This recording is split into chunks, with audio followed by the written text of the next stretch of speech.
feel like I should be singing a Fresh Prince theme song. That's there. In West Philadelphia, born and raised. I believe that was to my days. Yeah, give it a cut again. Fresh Prince of Bel-Air. Ba ba ba. Laxing.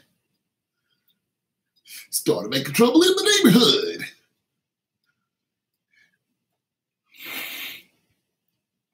West Philadelphia. I'm from Pittsburgh. I've been to West Philly before.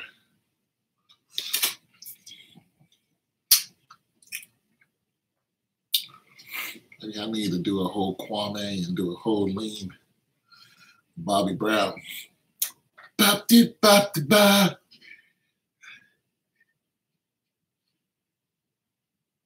Hot soul, deep dance.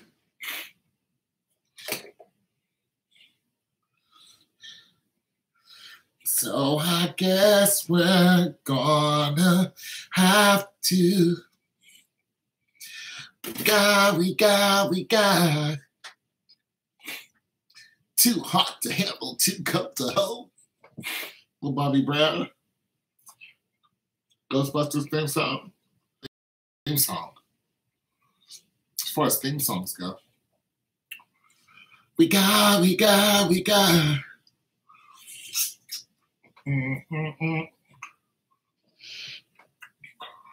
Oh. Oh.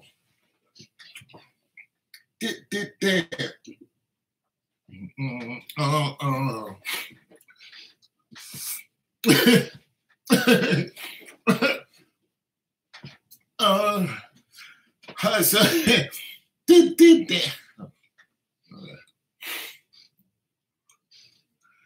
got. Took some Alka-Seltzer today. Today's one of the days where I don't want to be productive at all. I got mad homework to do. I don't want to do nothing, but God has blessed me with, getting me into classes and stuff. So I'm glad I got mad homework to do. So I'm not going to be like, I'm just going to blow this off. No, you can't be doing the Lord like that. The Lord. Gotta do my quaff though. Is it even? Am I good? Why is it that when old men sing the gospel, their mouth stays open? They make that funny face when they're singing about the Lord. The Lord honors his word. Look at you with that crooked smile. What up, folks? How y'all doing? I just went live just to say hi. Don't really expect a lot of y'all to come on to say hello. Thank you. See, that's all I'm asking for is a little hello. I was just looking for a hello. Savage, you the man. What's good, bro? How's your day, bro? Borowski? I'm having a great Saturday. Yeah. You know what I got here? Since I've been having problems with my breathing, I got right here a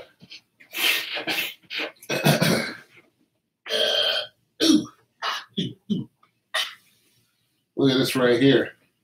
Look at this gem. If you ever have breathing problems, get one of these, like $50.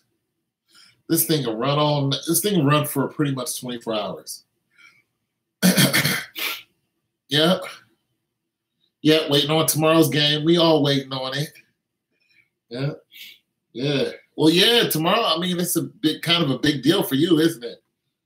But you get yourself one of these, Vicks thing in here. You see that? You put the Vicks thing right in here. See, that's a little Vicks thing right there. Close it up like this. Yeah, it's a big deal for you, isn't it, bro? That's a cool. Yeah, man. That's what's up. Yeah, so I mean, I appreciate you being on the channel, but I mean, if they win, if Cleveland wins a championship, I mean, that's a month from now, but that's a lot of money, man. $1,000 is a lot of money. I appreciate anybody supporting the channel. I don't usually ask for anything, matter of fact, except for people to be respectful. So I do ask for that, but I don't usually ask for money for the channel. When you guys, when you guys just visit the channel, that's big. That's huge for me. Because, less than a year ago, I didn't have this many subscribers as far as, I got like, this year I've got almost 300 subscribers. Now let me look at it. Oh, Lord. But anyway, how's everybody doing on a Saturday? Like, this is Saturday. What's everybody doing today? Like, what's cracking? Like, what's good? Like, y'all want to talk about basketball? We can. But don't be upset and keep hearing me saying the same things.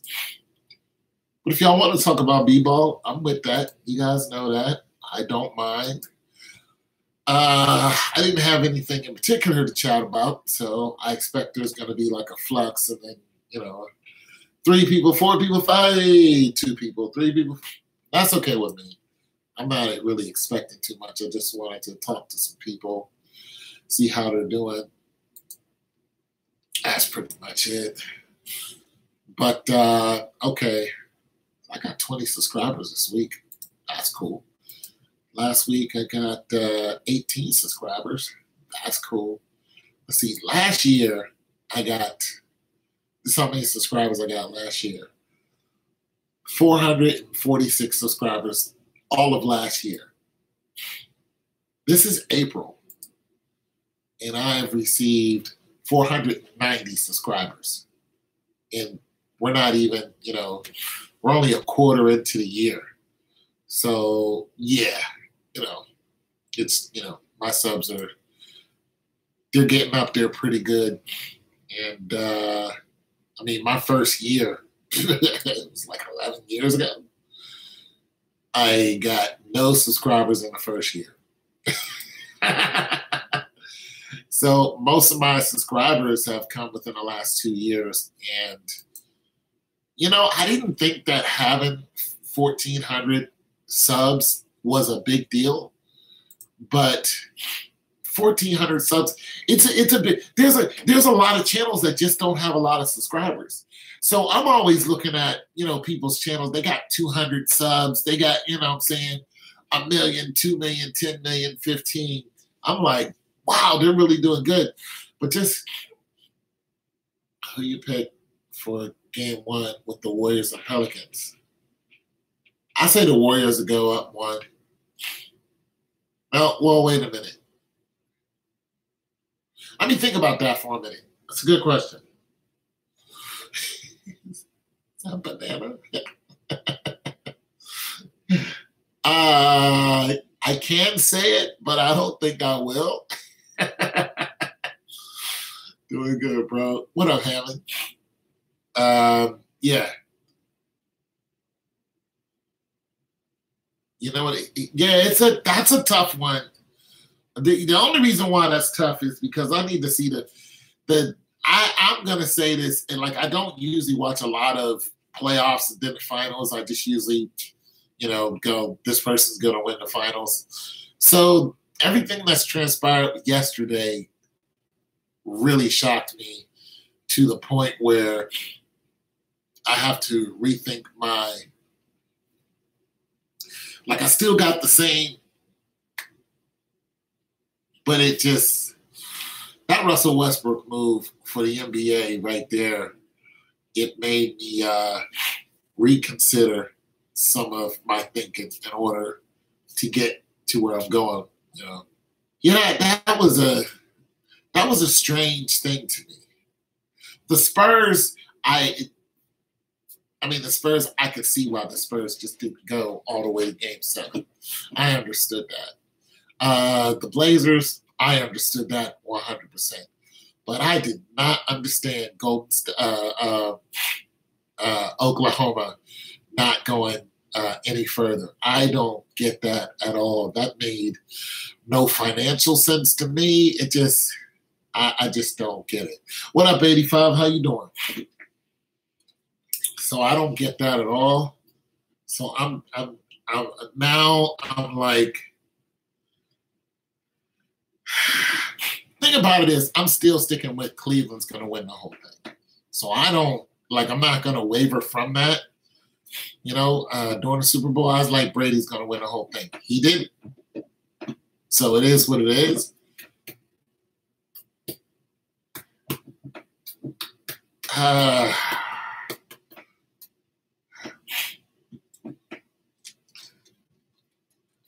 Okay, so so here's what I'm thinking. I'm thinking that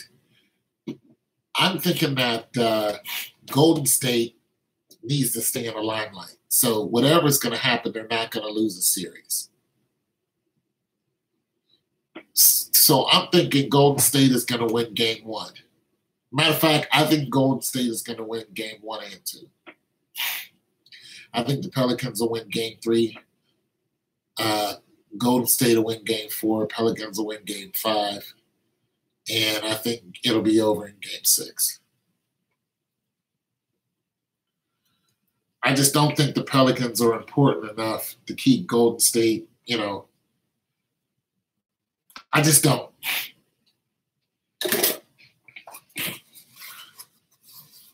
That's what I think.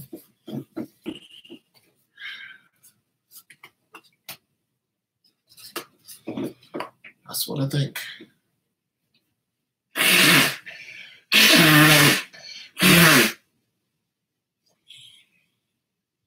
I should have went live on my cell phone so we could sit outside, but it's kind of cold out there. I saw the Avengers yesterday. Infinity Wars. I might go see it again today. Tonight. I might go see Infinity Wars again. You guys see Infinity Wars yet?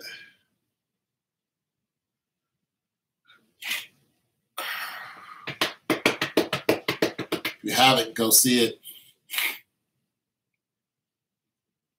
It's gonna be lovely if you ever read the comic books. It's light in here. It's light.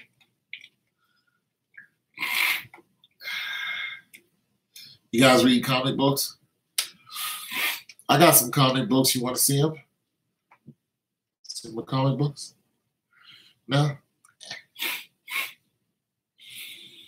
Where the ladies at? None of the ladies come on anymore. Every now and then we get one or two. Maybe I should go live and do a whole comic book thing. Maybe I should go live and do some dance moves. I can't dance anymore. I stopped going to club around 5 years ago, and I don't know how to dance. I don't. I have no rhythm. No, I still got rhythm. I just don't have any. I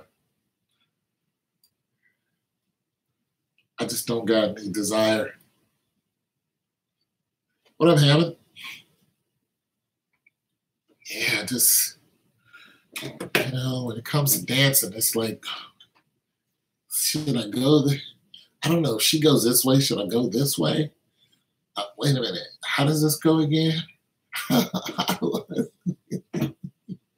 You gotta hold her by her waist and stop her butt from moving. Can you stop with the butt and just hold on? Because I'm confused by the booty is going one way and then your head's going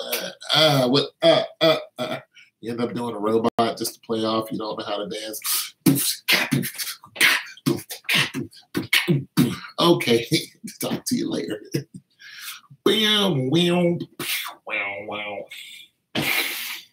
Girls do too much on the dance floor. Try to get your attention. Don't they? You do too much. You know, you ever see a girl just going nuts on a slow song? It's like, the song is like 62 beats per minute. And you're going like 140. Can you slow down? Yeah, I'm just gonna go over here. Could you just stand right here for a minute? I'm gonna go over here and get lost. Just saying. Girls do way too much. And sometimes they do way too little. Get on the floor. It's like, are you gonna move? That's your move right there. That's how you get the guy right there. That's your out of here. You know, can you throw a two-step in there somewhere? Except Latino women. Latino women, they pretty much got one program. Doom, doom, doom, doom, doom, doom, doom, doom, doom, doom, doom, doom, doom.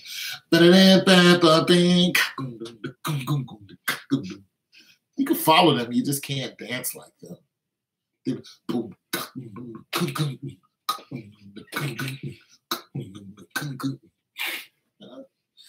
I can't do the whole cha-cha-cha thing, but you pretty much know what's going to happen when a Latino woman gets on the floor. It's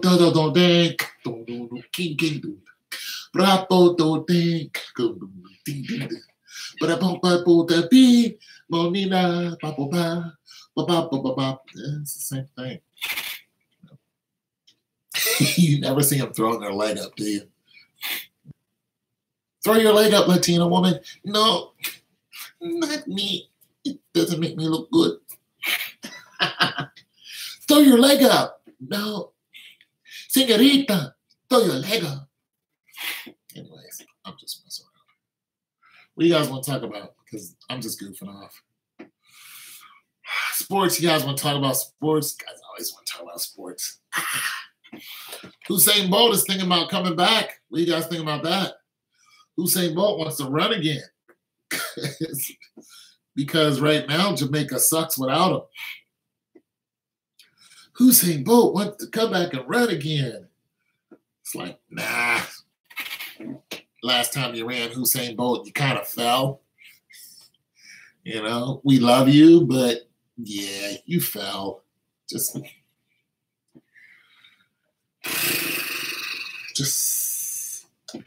Usain, just go ahead. Sorry. Who that is? What up, Demetrius? What up, man? What you want to talk about, big bro? Nobody's talking. What you got? Throw it out there. What do you want to talk about, broski? You take the floor, big dog. Russell Westbrook not getting the MVP of the league. You know what I'm saying? Wondering where Paul George was. They made a good run for it, but Carmelo, no. Is Carmelo going to stay with OKC? No. Games being rigged versus manipulated. That's what you guys want to talk about? No. The games being rigged versus manipulated. Well, one and the same, aren't they? So if a game is rigged, that's already predestined, is what you're saying. If a game is manipulated, then that's while it's happening.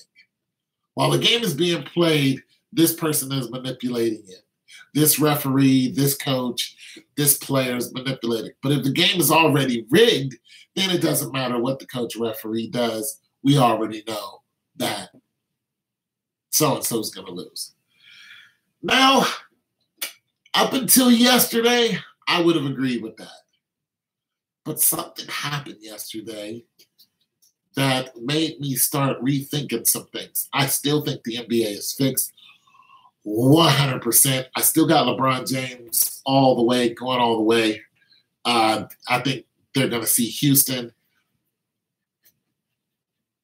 But my scale of thinking and my rhythm of thinking on who stays and who goes changed yesterday because Russell Westbrook is more popular than the team that he played against, Jazz. But nonetheless, Russell Westbrook is out of the playoffs. So now I have to look at that like, why would the NBA allow Russell Westbrook to be taken out of the playoffs?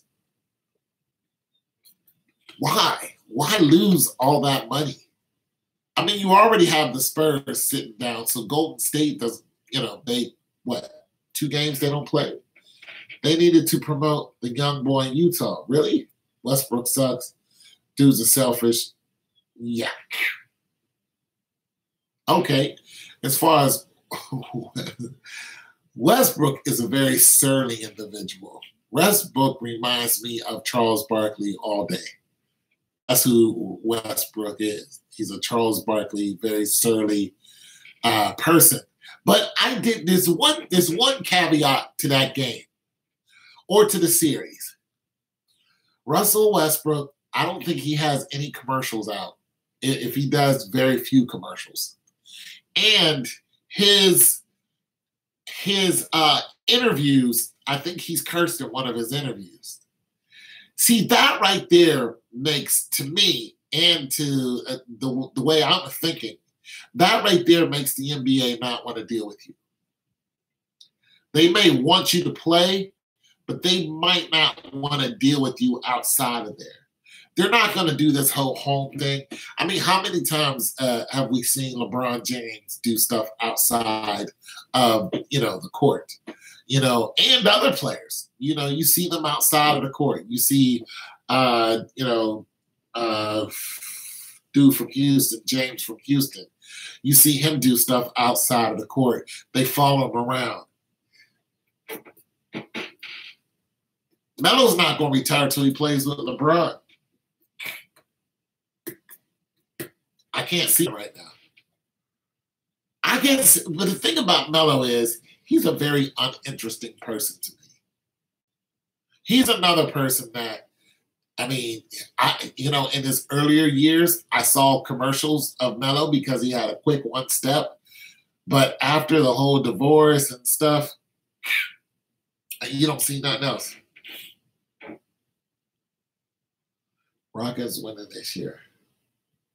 I watched a ton of basketball. I know X and the O's.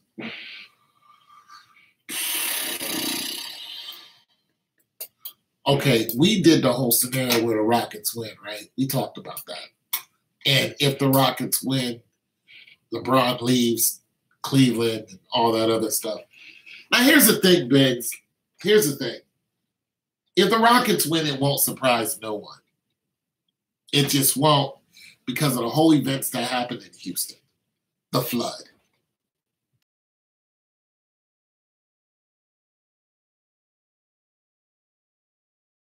To anybody. If the Sixers win, that'll be a shock. If Jazz wins or the Pelicans win, I think everybody will be shocked. Listen, if the Sixers win, the Jazz or Pelicans or Raptors, freaking Bucks, Celtics, any of those teams win, I will stop doing the NBA is fixed. You heard it here right now. If any of those teams win that I just named, I will not do any more NBA is fixed. Will I still believe it's fixed? Absolutely. But with the way I think, I just can't see any of those teams pulling it off. It just doesn't make any financial sense to me. Do you think Kawhi Leonard is going to Cali or what? I think Kawhi Leonard's going to stay in the West, but okay, so I think Kawhi Leonard's going to stay in the West. I think LeBron's going to stay in the East. All this talk about him going to LA. I mean, I just don't think it would be advantageous for the NBA to do that, because it'll be off balance. There won't be no balance to the NBA if they did that. If they put LeBron in the West, who's going to hold up the East? See, Kawhi Leonard. Okay, the imbalance of Kawhi Leonard. Let's just look at it like this. When Kawhi Leonard went down last year, what did that do to the Spurs? Even Popovich said, we can't win without him. This year, they're not going to win with two old players on there. Both players are like 40 years old. They're not going to overcome, Durant and Curry. It's just not going to happen. Plus 5 other all-stars on their team. I mean, they have the best bench there is. It's just not going to happen. Kawhi Leonard and LeBron going to the Knicks. Mark Jackson will coach the Knicks.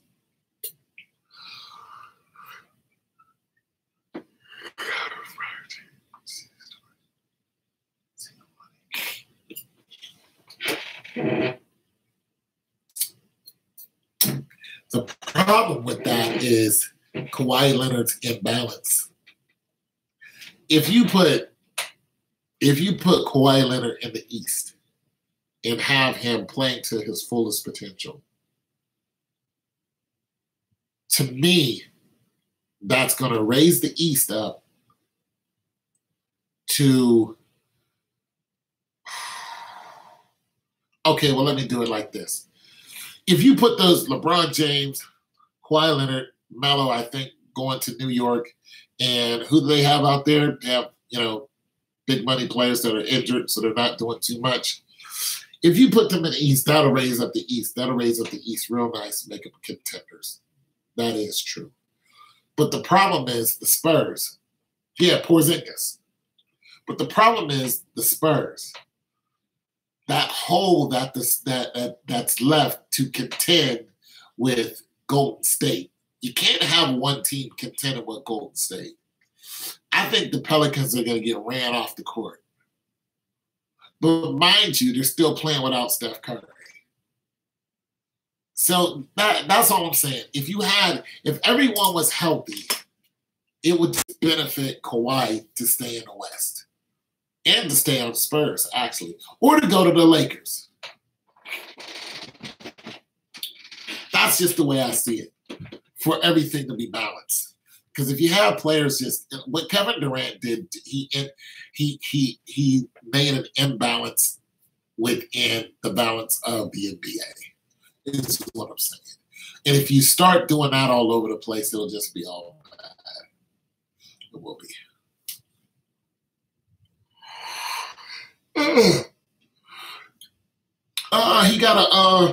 He got this little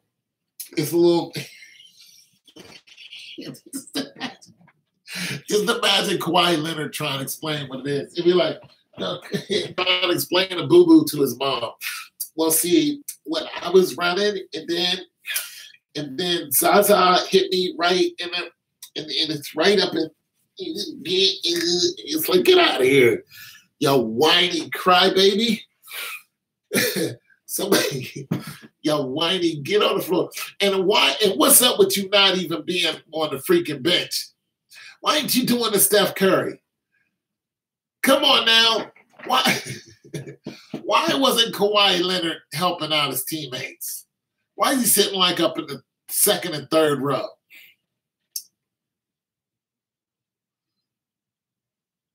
I'm talking about Kawhi Leonard. How far did I go in school as far as sports? Are you asking me about sports or education?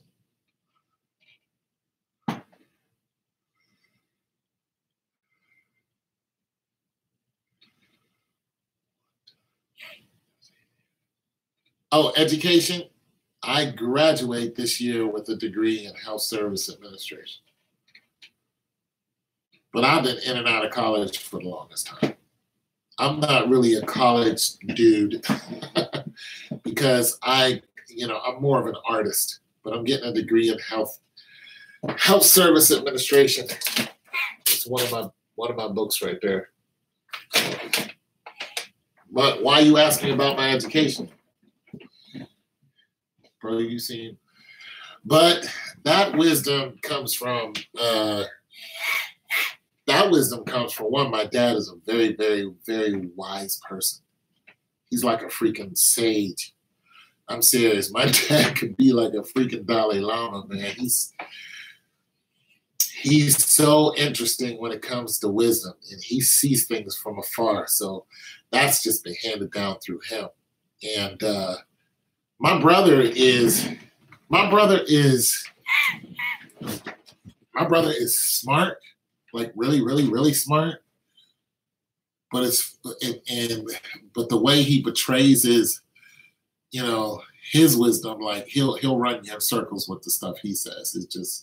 It's like, dude, you gotta water that down. He's not really a people. Well, that's not true.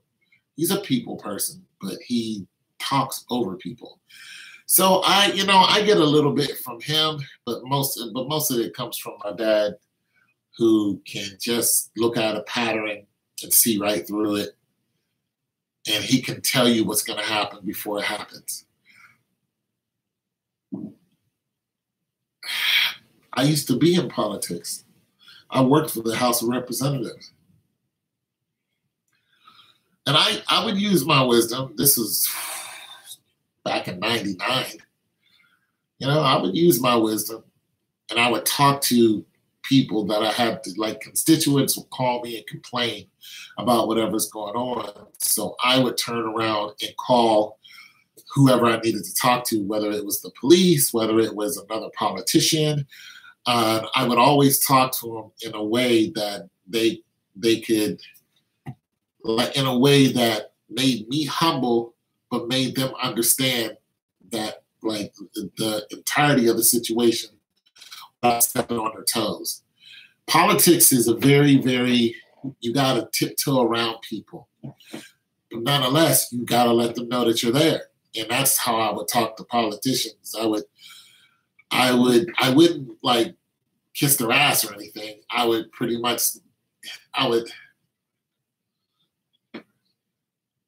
all the, come on, man. Absolutely. Absolutely. You think Maurice Claret not going to school, you think that, not going to classes, you think that was an accident? Then he came out and revealed, he said, I didn't even have to go to class. He literally didn't have to go to class, Maurice Claret. He just laid up with his girlfriends and whatnot. But when it came to game time, he won you a national championship. And then when he tried to sue the NFL, he pretty much let them know, I'm going to sue the NFL to try to get in the NFL. Then he got into the NFL. After that, he went crazy. He had a bad shoulder when he entered into the NFL. Yeah.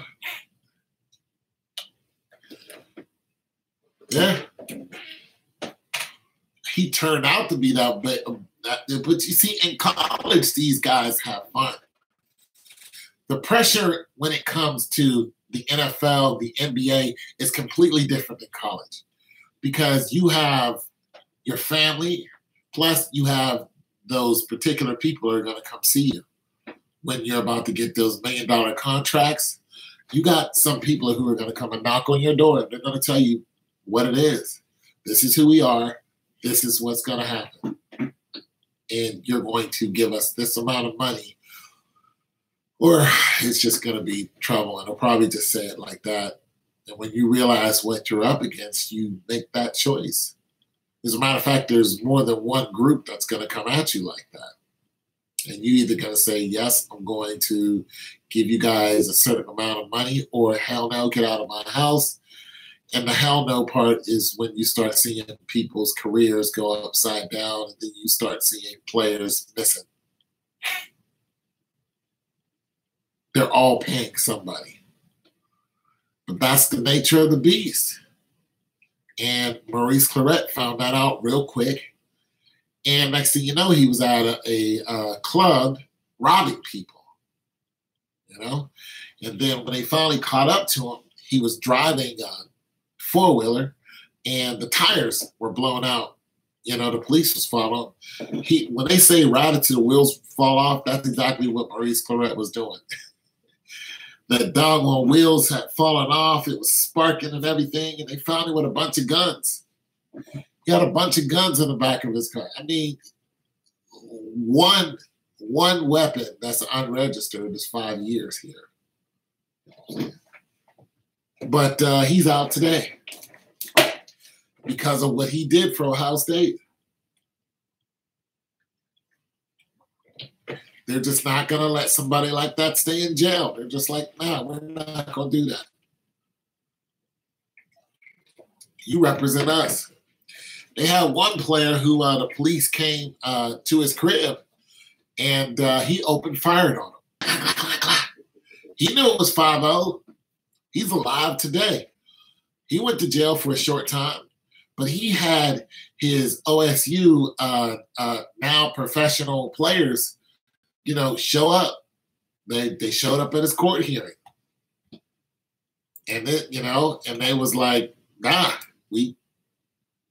you're not just going to throw him in jail without some type of backing from the big university here. This man has done this, that, and the third for the university, and they vouched for him, and he pretty much walked away. So it's a whole different atmosphere. It really is. When you get into the NFL and the NBA, the IRS, they coming to see you. When you sign that contract is not just you. Your family. What about that one guy that his mom, his sister, his sisters, they all, was leeching off of him. And then what he did was he got himself a girlfriend. He married her. Then the girlfriend cut all of them off. They came to his house trying to beat up the wife. Because he was like, she's right. Y'all, I'm paying all this money out. I'm losing money. I bought y'all all a house. Y'all can't take care of these houses. Y'all just want me to keep doing it. Y'all, now you living on easy street. It's like, nah, I can't do that no more. I bought you a nice house. Go out and, do something about it. Me personally, I wouldn't have bought my mama a big old house. I wouldn't have done it. I would have been like, yeah, boy, a big old house. I would have bought us a big old house. I bought us a big old house. I would have probably got a nice 4-bedroom, in a half-decent area. And then my whole modus operandi, if I would have been playing, was build a business. Build something that can match my financial stride once I get out. Like Shaquille O'Neal did. Prime time. They made a name for themselves in football that carried on after, football and basketball. Imagine Shaquille O'Neal playing football. Woo! But, yeah. A lot of people don't do that. They just get in there and they rest on the laurels of these, big contracts that they have, but they go away. You get traded, they don't owe you that money no more. Your signing bonus, most of that is gone because that's all cash. That's all liquid. You get a $20 million deal, half of that's gone immediately. The IRS comes and take 40% of it right off the rip. That's not including what your lawyer's going to take, which is 10%, and then all these other fees. Next thing you know, it's a $20 million deal. You might be lucky if you got $6 or $7 million, maybe, but still, that's pretty dope. But a lot of people mismanage it. They want to go out and buy my box. Pretty much worthless car. The car's worthless. It's not making you any money. It's just sitting in your parking lot. Now, if the car is making you money, that's different. If you go and buy a Maybach, and a Maybach is in car shows or it's, it's part of the mystique that you are, and people are gravitating towards you because of this car, and they're paying some type of, you're getting some funds off of it, then I absolutely, you went out and bought a dump truck, and now you're doing business with the dump truck. The truck pays itself off. 100%. But you go out and buy a Maserati and it's just sitting in your lot. And you wonder why you're going broke. Doesn't make sense. So That's what happens to a lot of them. The car isn't making money for them.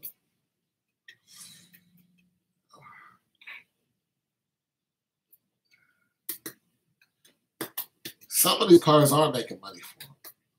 Like some people, like let's just say Seinfeld. Seinfeld has every car he's ever wanted.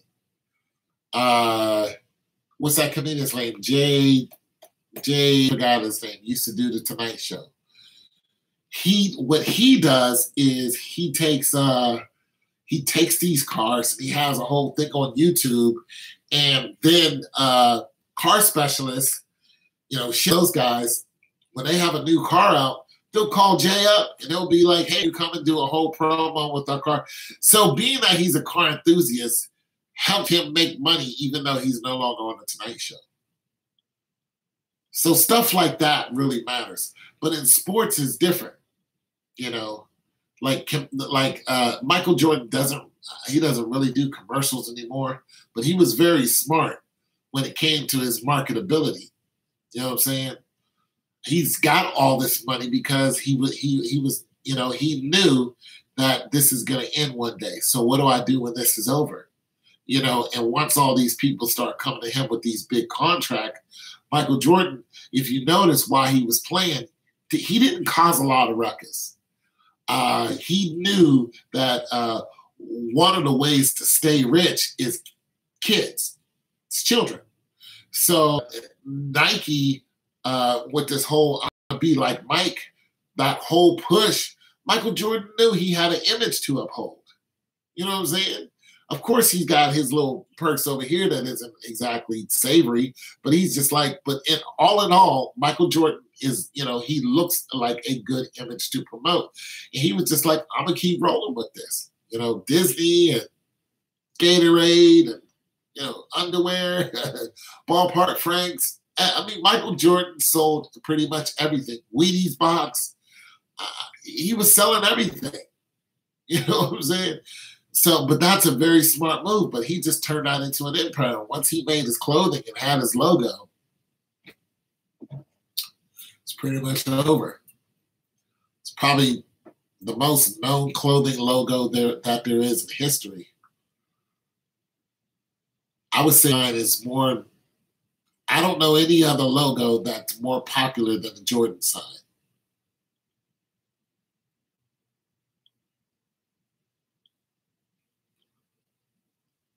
Timberland? No. There's no logo. I don't know. You guys help me out. Is there any other logo that's more popular than Jordan sign? LeBron James has shoes out. Can you tell me what his logo looks like? I don't know what his logo looks like. The Nike swoosh, is the Nike swoosh more popular than the Jordan pose?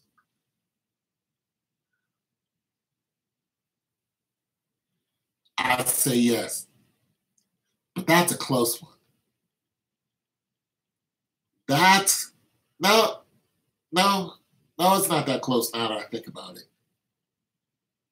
It's not now that I think about it. It might not be that close, but being that they're under the same bid, because Nike made Jordan, but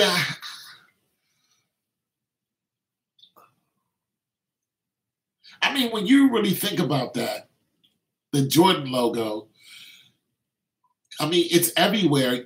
On his clothing and all that other stuff. Probably got it on his house or something too. But I don't know.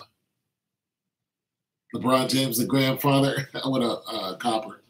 Yeah, I don't know a LeBron James logo. I don't know any other logo that is on a shoe or something that is more popular than Jordan's. There's no other logo out there.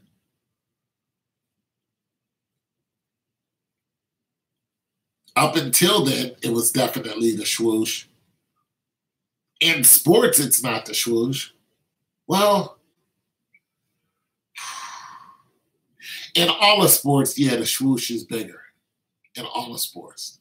When it comes to basketball, Jordan is big. Jordan's logo is bigger.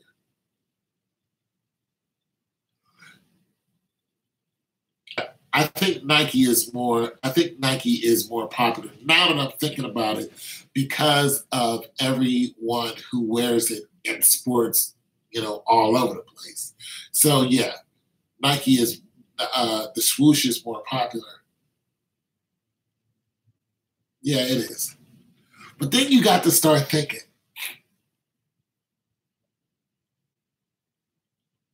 Jordans are basketball shoes, but does Jordan have any other shoe? I think he does. I mean, he's a clothing guru, but does he have any other shoes that are used by like colleges, basketball, football, anything like that? Has anybody ever seen Jordan spikes?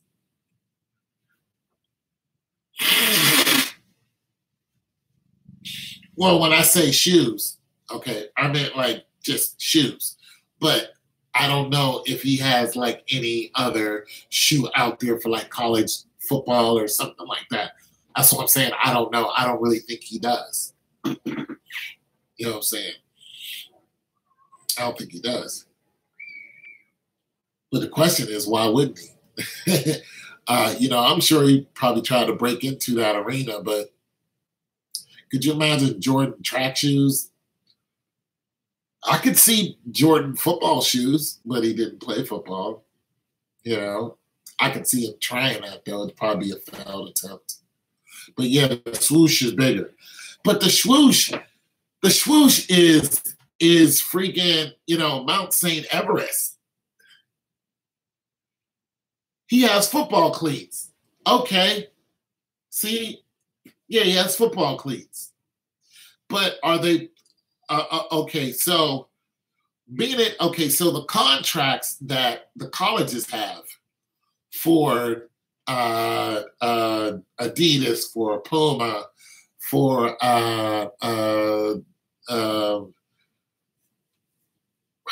who's the guy that makes the helmets?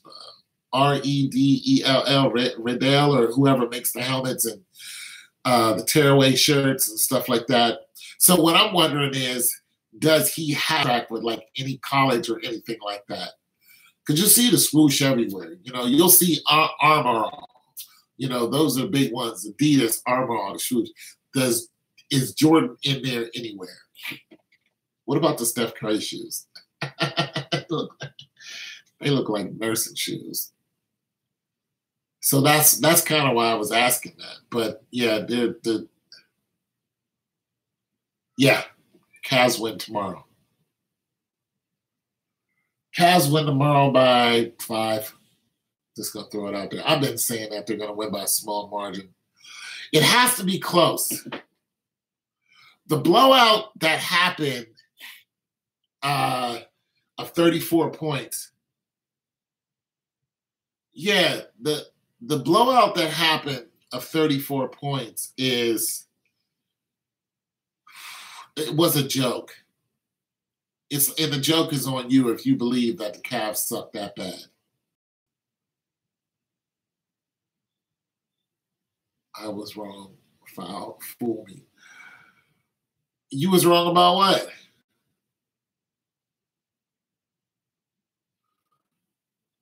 Yeah, it was a joke. I think it's going to be close tomorrow.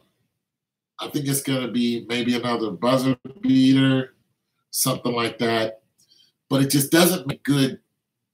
Oh, game 6. Oh, you said in game 6? Okay. I was wrong yesterday. I thought Russell Westbrook was still going to be in contention. But you're not talking about this, are you? This is different. This is for the finals. Because you're on here somewhere. I think you are. Copper, don't I have you down? Copper skin. No, I don't have you down here. Did you do that? Houston versus Pelicans. Oh. Did you enter in the competition for the $25? I think you actually sent me an email, didn't you? And your email, yeah, I asked you to send it to me again. What was you were the one. What was your prediction?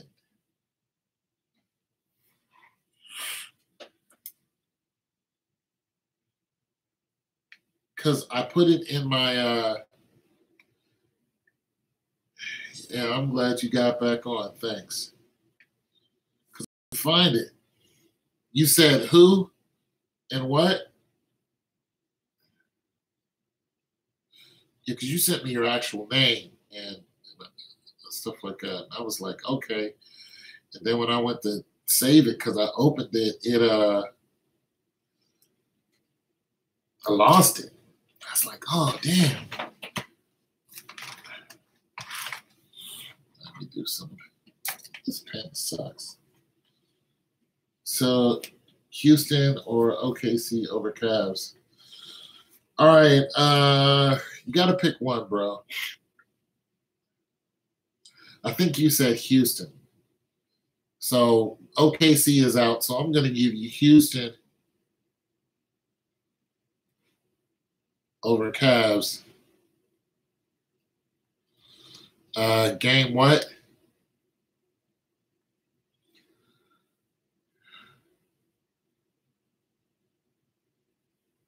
I got your score here, though. 94 to 105. And Houston wins in game 6. Okay, got you. Sorry about that, bro. All right, so I got you down now. It's for the $25 gift card. Which should probably be easier instead of me trying to find or getting your addresses and stuff like that, because I really don't need your address.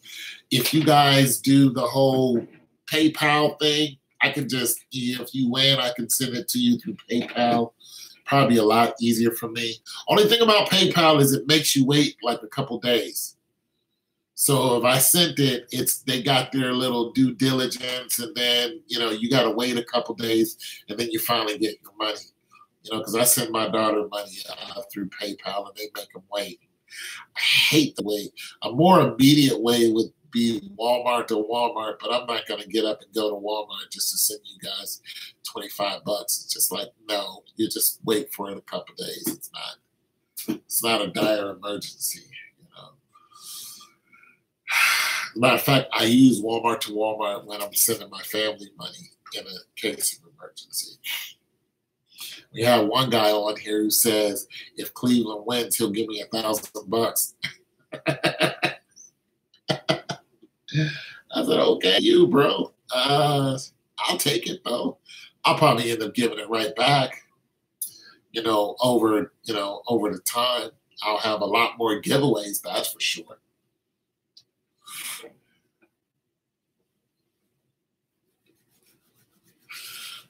And that's what I want, actually.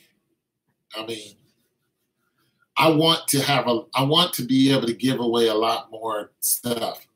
I want to be able to give a lot more, I just want to have fun on the channel. I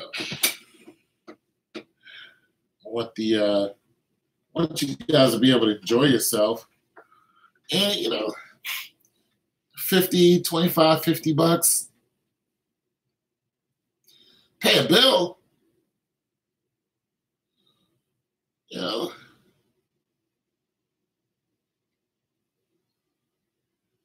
6.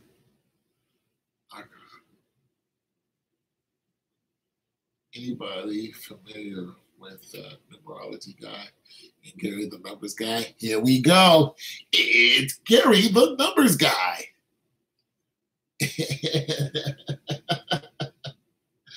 John Montre. Oh, let's do this. All right. Since you brought up Gary the numbers guy, let's go and see. I love these after the fact guys.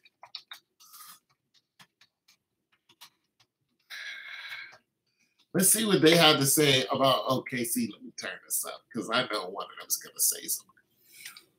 Gary, the numbers guy. Cavs prediction. Let's listen to what Gary says about Cavs prediction. Well, this is old, though. That's 2016. He was right. Gary, the numbers guy. Emotional interview. Reading with prostitute's life was destroyed by. Oh, my goodness. Gary, the numbers guy, explains why birds are falling out of. Okay, Gary. Okay, we'll stay away from that guy. How about some Tony? Tell it like it is. Who do you guys want me to look up so we can listen to one of these clowns?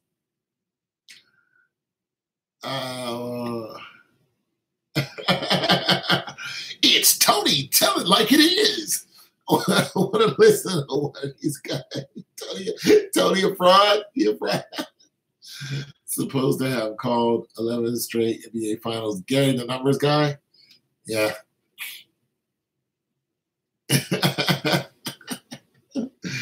Which one of these guys do you want to clown on today? Don't laugh. What? Don't laugh at Tony. Tell it like it is. I just want to let's listen. Okay, let me go to one of these gematria guys. There's one guy's a gematria guy. He just pisses me off. He just because he talks to his subs. He's got 3,000 subs, but the way he talks, just call them idiots. You idiots. You idiots. It's like, you know what, man? I can't listen to that. I can't call my subs idiots. Truth. There's Truth Matters. There's Zachary Hubbard.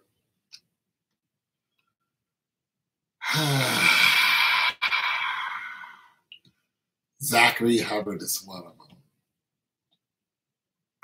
Celtics without Kyrie in the NBA Finals. Yep. Yeah, Zachary Hubbard. That's who it is. It's not cool to laugh at people who have Down syndrome. I'm not laughing at people who got Down syndrome. Who's got Down syndrome? Tony, tell it like it is. Does he? I don't know. Zachary haven't uploaded a video. He hasn't. I bet when he does upload a video, I'm talking about this is why OKC lost. It's just like, come on, man. Tell me he's gonna win. Pelicans or Tony, tell her like it isn't. You. All right, let me pull this up.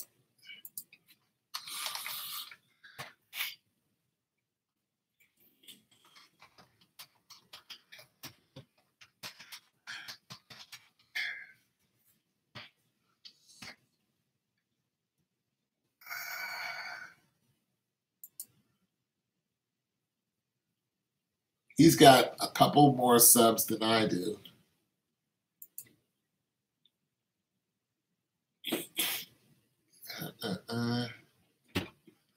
Oklahoma.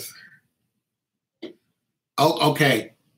A week ago, he uploaded Oklahoma City Thunder will win rigged the NBA Finals. Okay, so he's got that. He's got Marcus Smart, mother cancer diagnosis tribute. Oh, okay. Marcus Smart's return. Okay, so he's got the bus. Okay, so he's got that.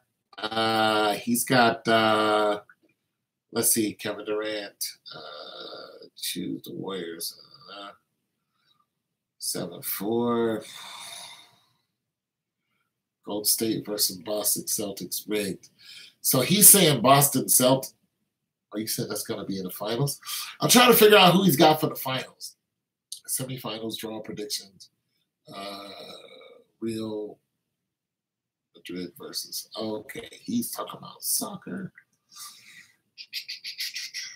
Kyrie Irving, master member, 11 life path. the healer will. That's 3 weeks ago. The Warriors. All right, so he's got the Warriors winning. But he doesn't have.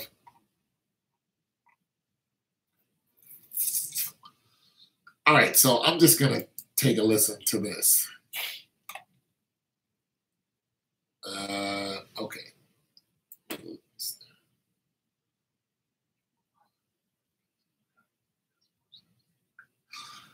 He's got 1,472 subs.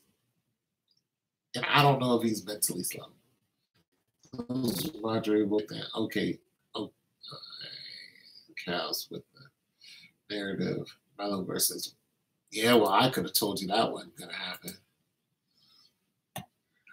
All right, so let's see. Win in the NBA Finals, a final start on a date numerology of 74. Kevin Durant deciding to join the Warriors on July the 4th were all major clues of what's going to come this season. But we're going to see history repeat itself again, where LeBron James decides to ultimately return to Cleveland to win the championship.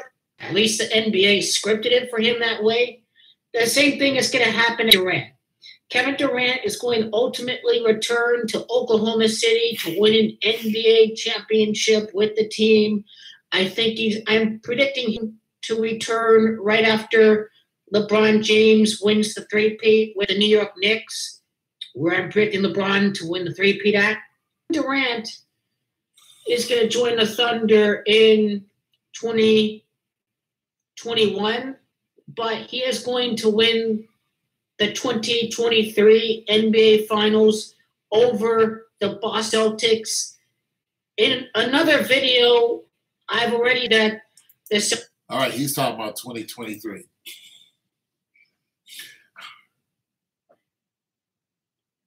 Why would that be?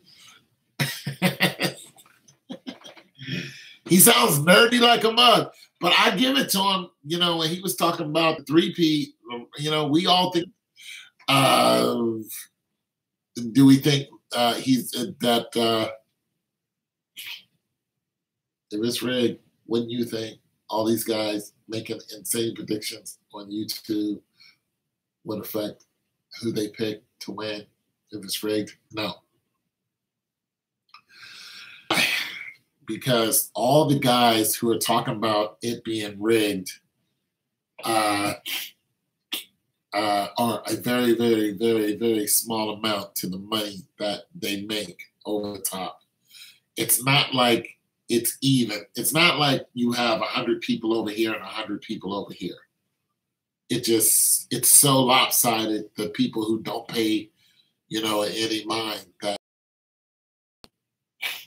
you know, not unless we're Vegas. Now, we're Vegas, then we have, you know, some type of influence, but just being regular Joe Schmo, no. Yeah, he could be, so I give him that. Why would the Colts go to the Super Bowl? Wait a minute. What's the next Super Bowl coming up?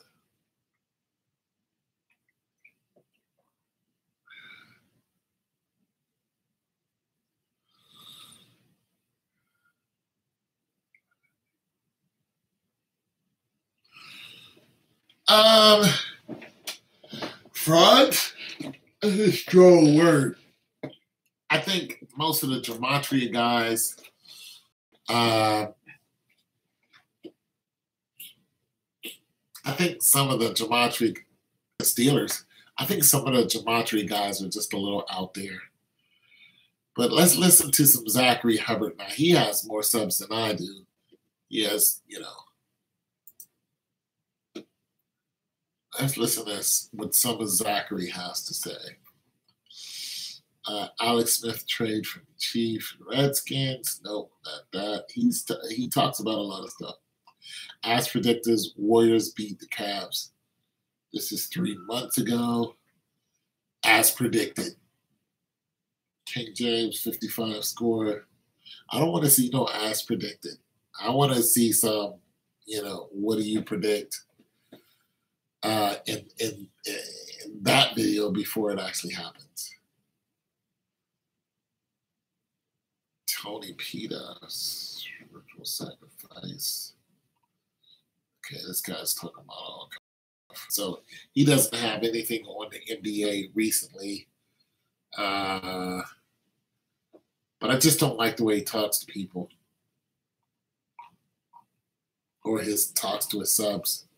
But he's not heavy on the NBA. He doesn't have a lot on the NBA. He just has a lot of stuff just kind of out there. You know what I'm saying? He has 5,000 subs. And like I said, it's not a big deal to have more subs than me.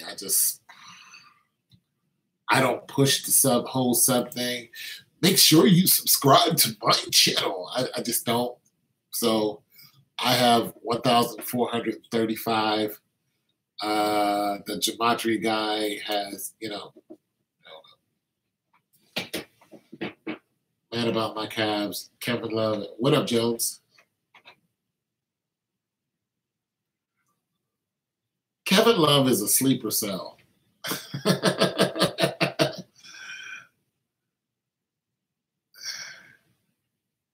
Yeah, he has blogging stuff,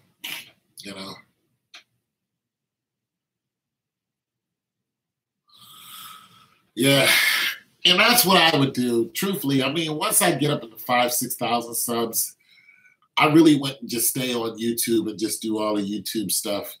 Because when YouTube, catches, a case of, the ass one day, next thing you know, all your stuff is demonetized, and then it takes them a long time to figure out what happened. If PewDiePie looks at something wrong, then everything,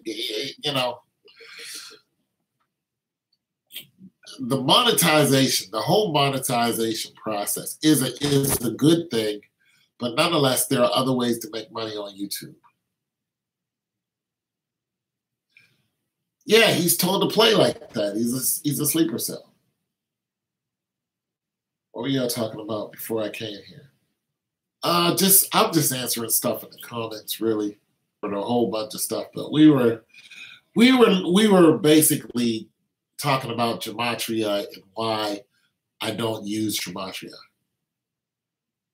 Okay.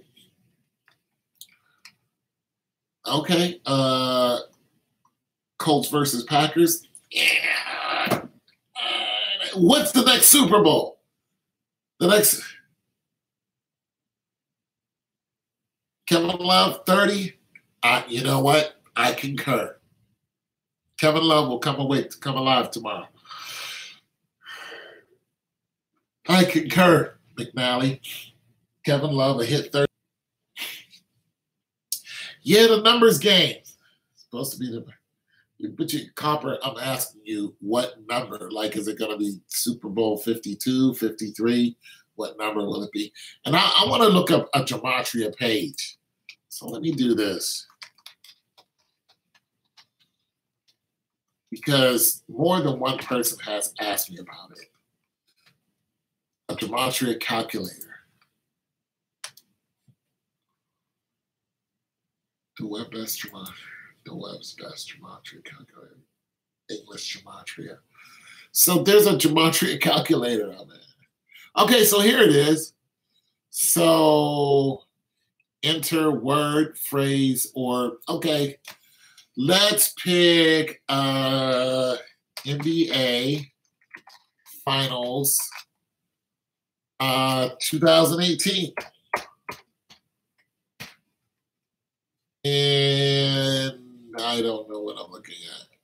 Results, full reduction. Okay, so English ordinal 89.8, full reduction 44.8, reverse ordinal 176.5, and reverse full reduction 68.5. I don't know what none of that means. I don't. I have no idea what I just saw. Who do you think announcers and analysts are in? Oh, yes. Legend, yes. Yes. Okay, Super Bowl 53. Thank you. Yes. So for Super Bowl 53, you're telling me about Super Bowl 54, but you're not telling me Super Bowl 53. That's why I'm like, okay, like that's why I was like, well, okay, well, where are we in the Super Bowl? Bengals 39-20 plus 19 equals 39. So it's like, okay, so what does that actually say? You know, they use the Jewish one mostly. Oh, okay. Use LeBron's name. All right.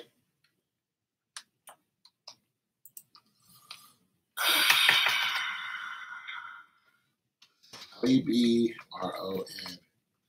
LeBron James, right? I don't know what his full name is. Okay, so LeBron James, English ordinal 114 6.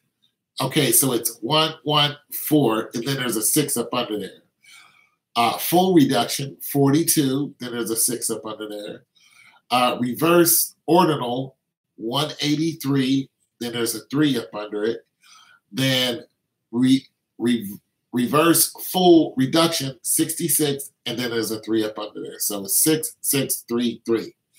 You guys can run away with that all you want. I don't know, but yeah, word or phrase. I don't know what any of that means, but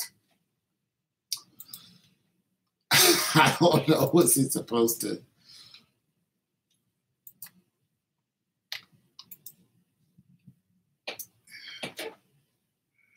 Three six equals 3-6.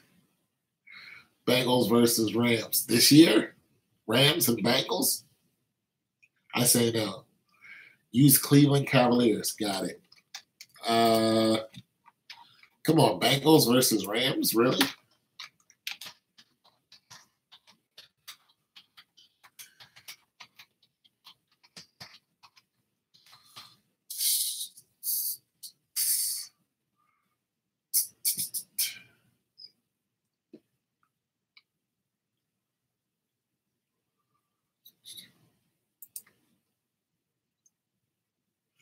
Cleveland Cavaliers 168 6, 69 6, 318 3, 111 3. 168. English ordinal 168.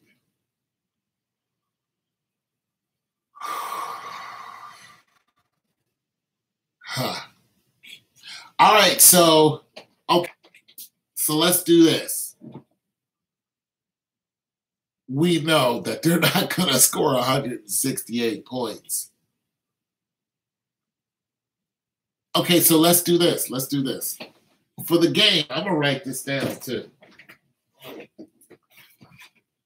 Let's see what happens.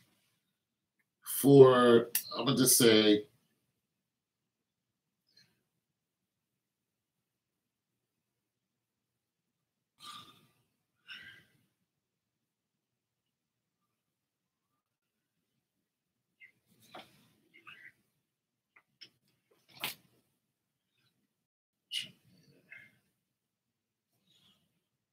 I'm going to write down these numbers, and I'm going to see if these numbers start popping up in some of them and how many times they pop up. Because there's one number system I do believe in, and that's called statistics.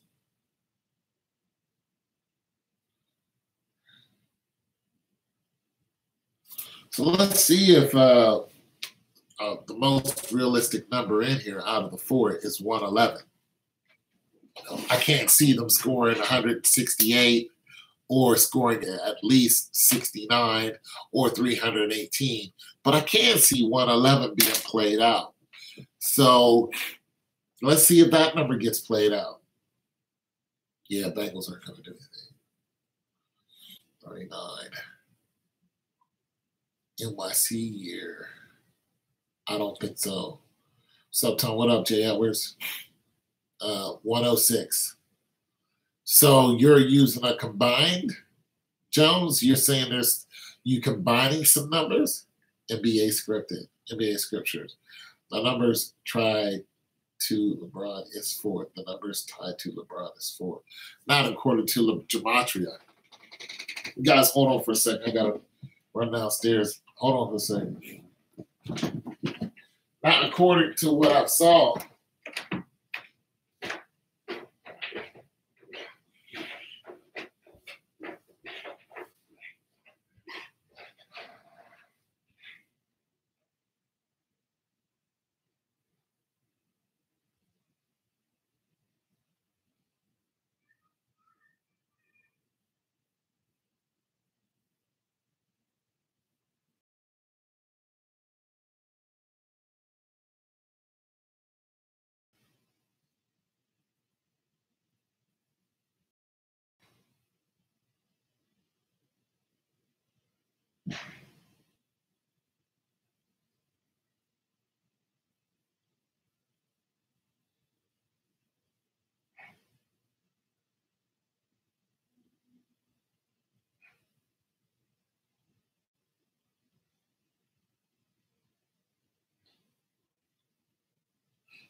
It's Tony. Tell it like it is.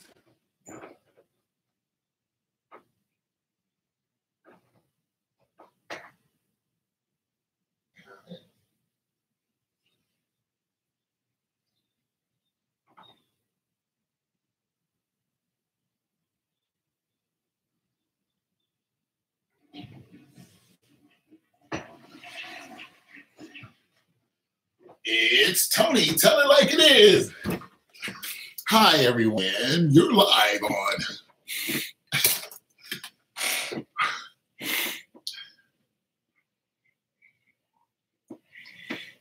I'm here. I'm here, bro. I had to,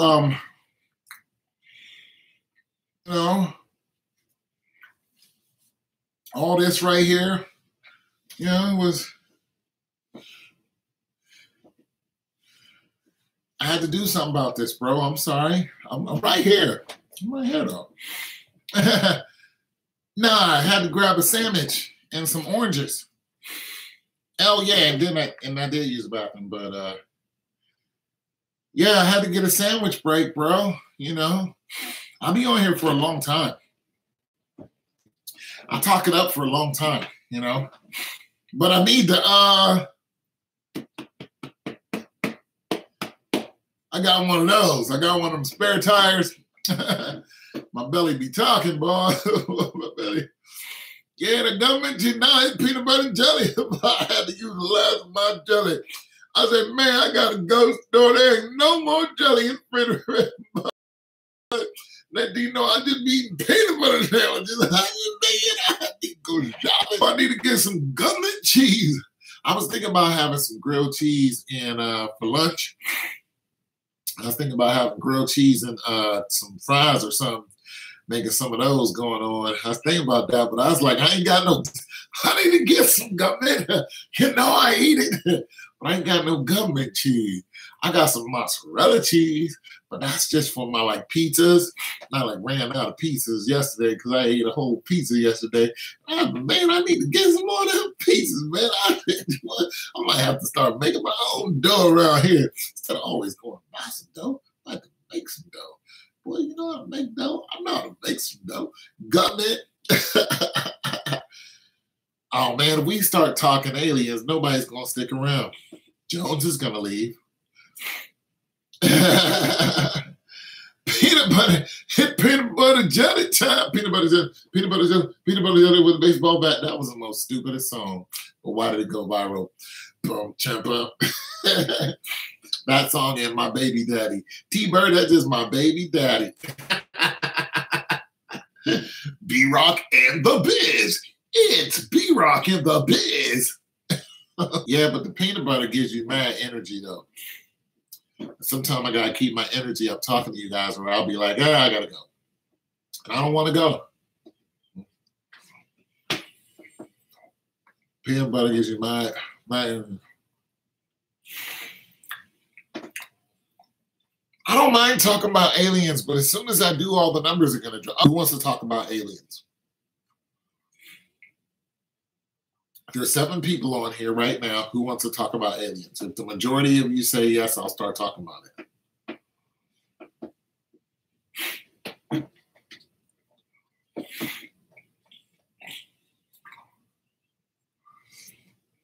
That's 2.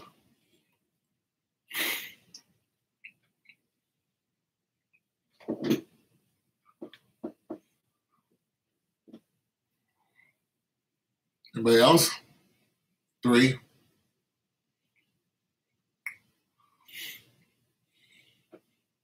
Just lost 1 person. See, I know you guys.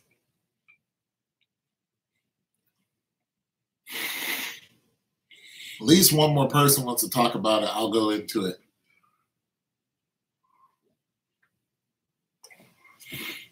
Extensively. I don't mean just brush over it. Like I'll go into it. I like talking about aliens. See, now I got 9 people on here.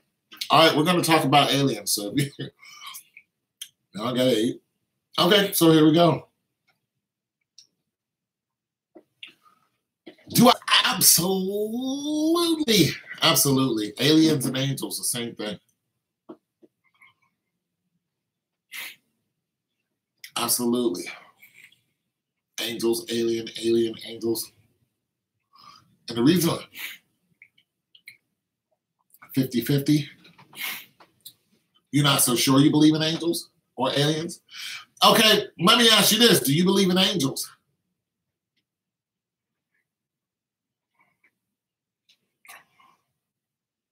That goes to all of you. Do you believe in angels? Yeah, they shouldn't. Aliens, maybe, but angels, no. How many of you believe in angels? I believe that, not in the angels, that believe angels exist.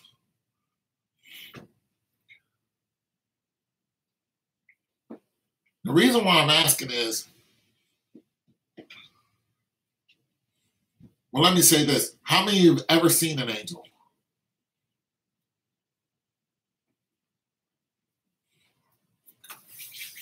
No.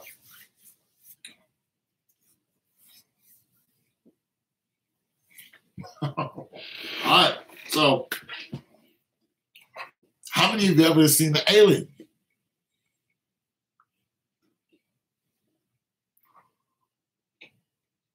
How many? See, exactly. So here's where I'm going with this. A lot of you believe things are there that you never saw, but you believe they exist. And we all do that. We've never seen God, but we believe he exists. But if aliens, you believe they exist because, 1, you hear a lot of people talking about them. 2, you're just like, we can't be alone. In this vast universe, it just can't be us. 3, faith, the Bible. Now, being that the Bible is usually the caveat for a lot of these beliefs. When you start reading the Bible, you're just like, well, wait a minute. If I'm talking about angels, aliens, gods, prehistoric creatures, and all things alike, well, guess where all that is? It's all in the Bible. When you look at Noah's Ark had dinosaurs on the ark. All right? There were dinosaurs on the freaking ark. The same water are drunken. Same water we drunken. So when you're talking about aliens and angels, I've read the book of Ezekiel to you guys, and I'll read it again if you want me to. The first chapter.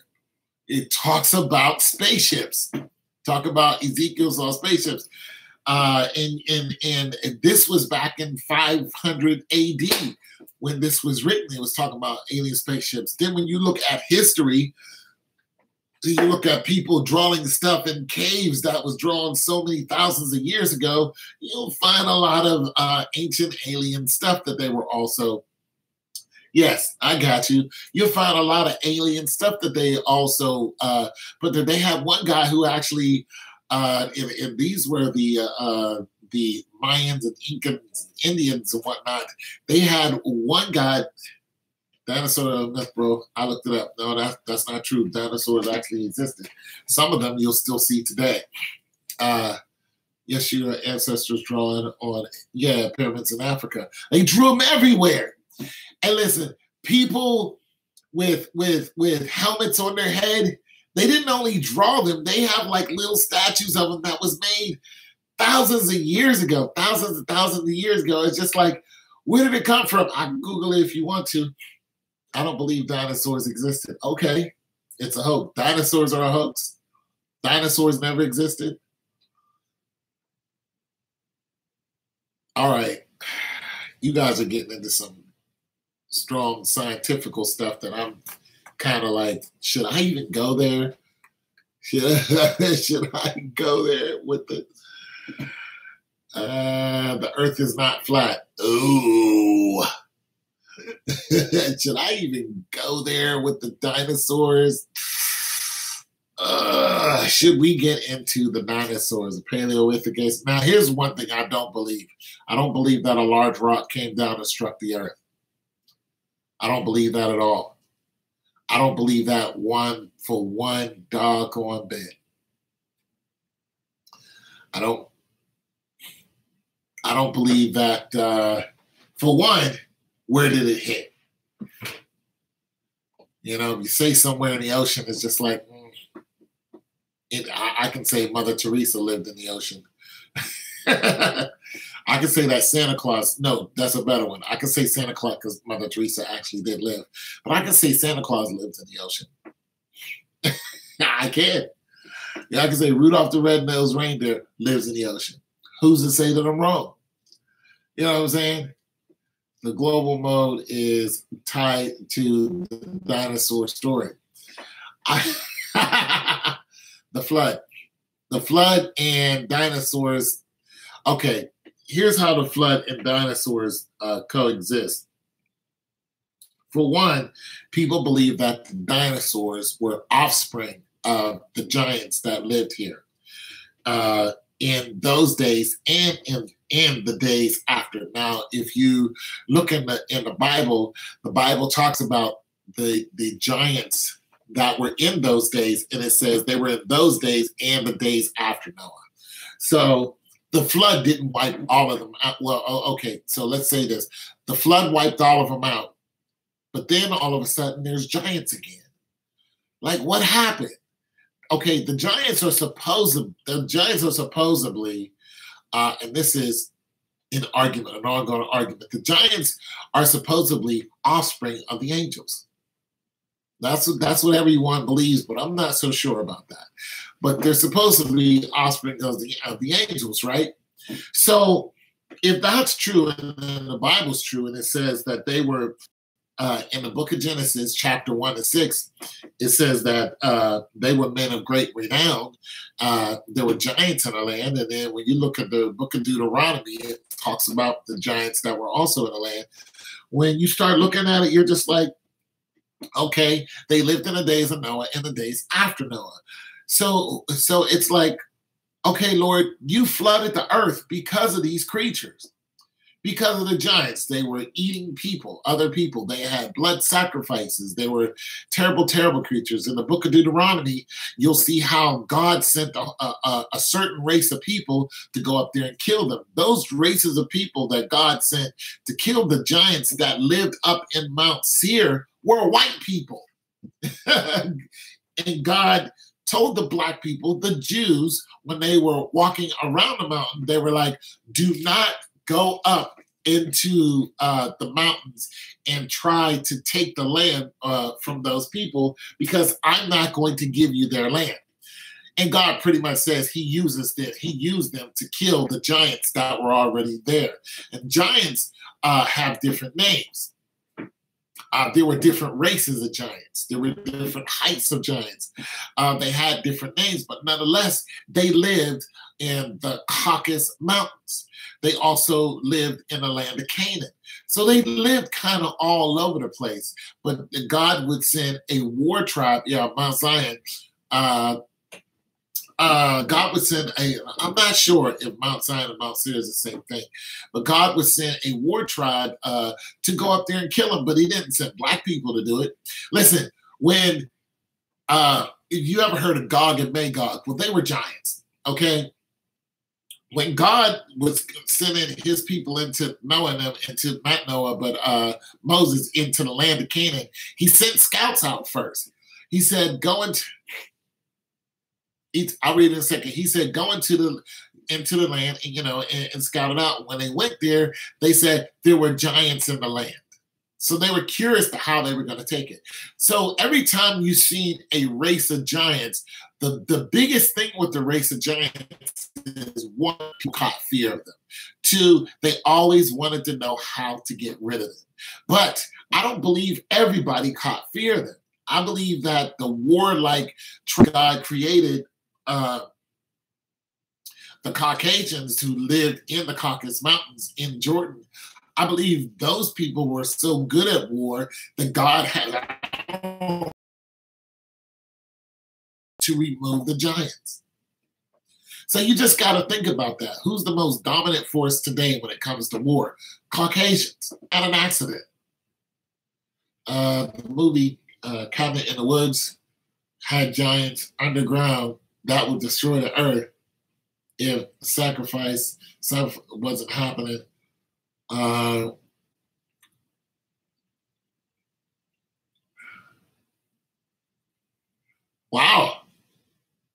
Huh. I think I've seen that movie.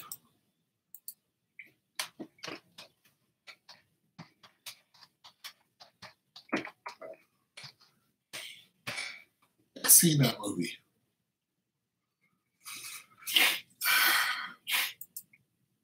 So, were there giants that walked this land? I believe so.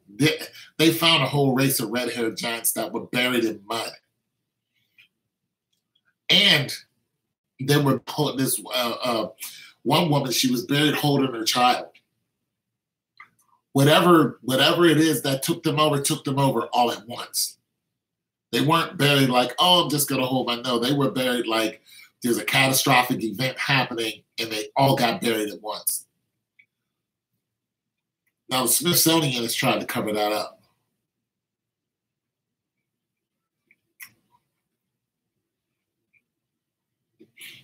Just like I said, I knew he was going to lose everybody. There's only 2 people on. But nonetheless, I'll still talk about it if you guys want to. But now, the Smithsonian tried to cover that up. The giants are a very interesting topic because recently, the military has ran into some giants in like the mountains of Kabul or something. Because they don't want to talk about giants and aliens. But it's all good.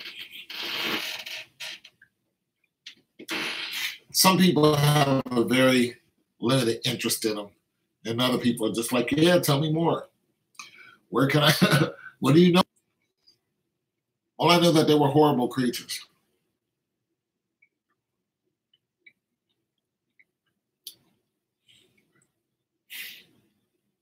Yeah, you do.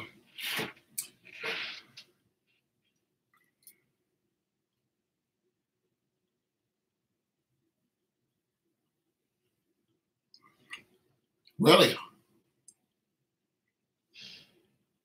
Doesn't surprise me. I told you guys about when I was in I went to a hospital VA, and I was talking to this guy and his wife, and the guy was like maybe in his 60s. And what happened at the Bermuda Triangle? Did I tell you guys a story about the Bermuda Triangle?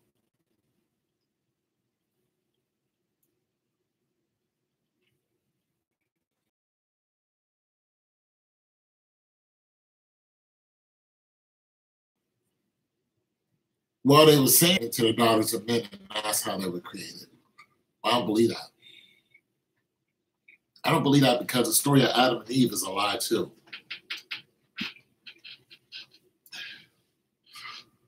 The story that Adam was the first man on earth is not even possible.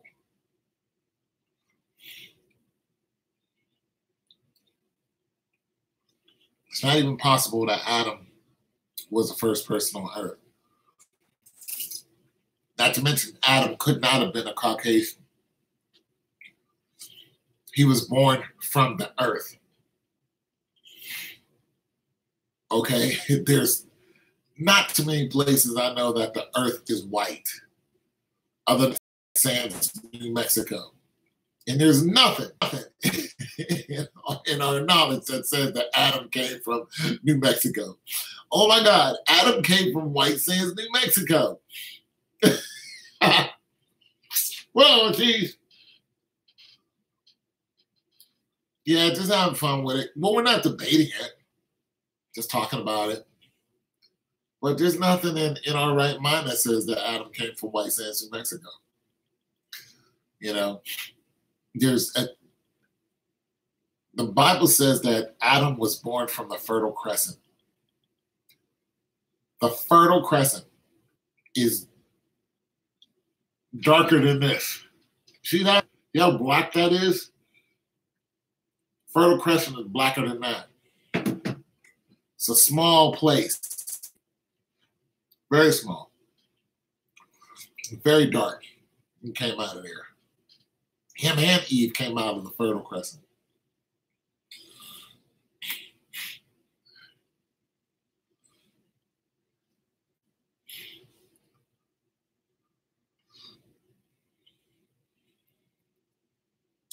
God bless Kanye.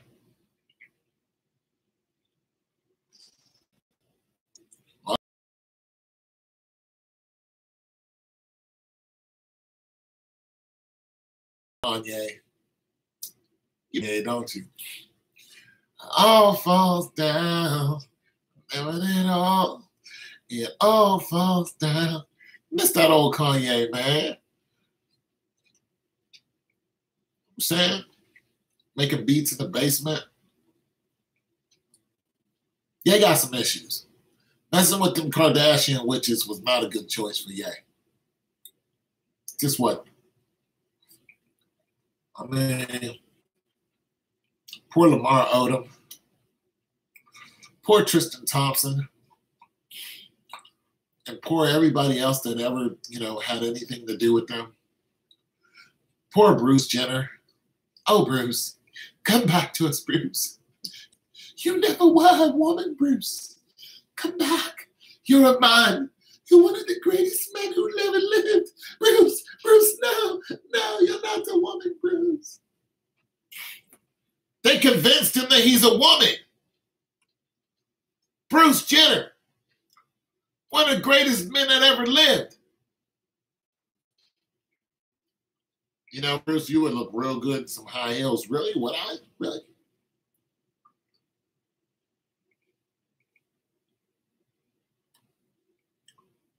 Straight wicked. Like Bruce.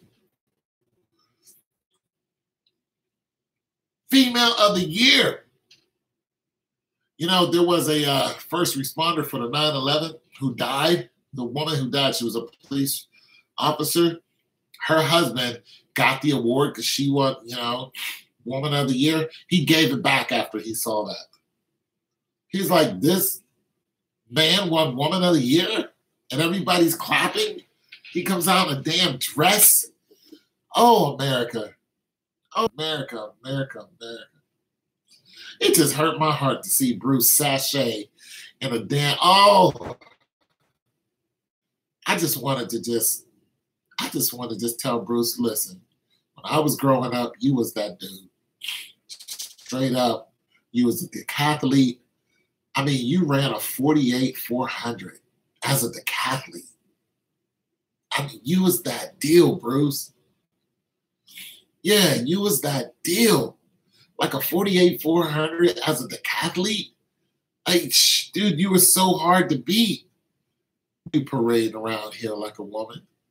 Not to mention, the Bible says if you cut off your, winky dinky doodle, then you're never going to make it into heaven. And I want you to go to heaven, Bruce. Stop listening to them, man. Come hang out in the hood. Come hang out in the hood with us, Bruce. You know what I'm saying? Be who you are. Oh. No, it's no coincidence, but it's a shame when you see it happen to somebody who you looked up to all your life.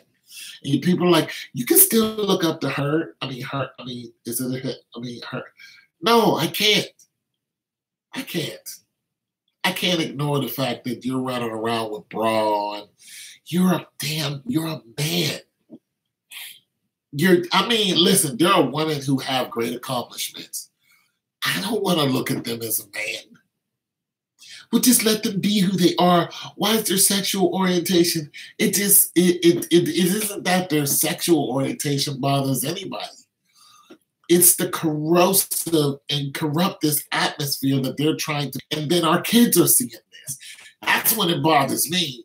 I'm glad I ain't got no kids growing up seeing this. I'd be like, hell no, I wouldn't let my kids go to school. I'd homeschool them. To heck with that. You can't even do the whole, oh, say, can you see? You can't even do I pledge allegiance to the flag of the United States of America and which republic for which it stands, one nation under God, indivisible, with liberty and justice for all. Amen. You can't do that anymore. You can't go to school and pray. Nah, y'all straight up wicked. Oh, it's offensive. It's offensive to who? You're in America. This is what America is supposed to be. Nah, I'm not trying to hear none of that. But yet you still want people to go in the military and start blowing other people up under the oath of God? It's like God ain't been in this country in the longest time. God ain't got nothing to do with you people living a godless life. Oh, you want God bless our military, but nonetheless, God can't bless our schools? I'm confused. I'm confused how God can't bless the children in the schools. You don't want God to have nothing to do with the children, but you want God to have everything to do with these soldiers out here killing people. I'm done.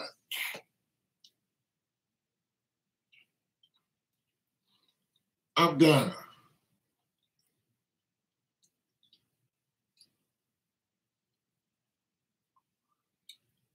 Man,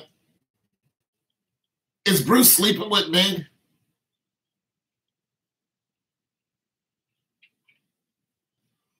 Right. Yeah, who are y'all talking about? In God we trust. What God?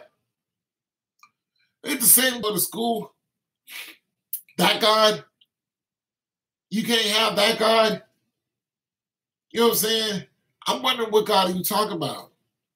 Because the last time I checked, the Muslims, the Christians, all those people, they're all under the same God. What's going on the records? We just talking about God, man, and talking about how America takes God out of the school and Bruce Jenner. Yeah, it's real.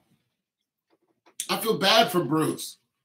Listen, I feel bad for anybody getting involved with the Kardashians.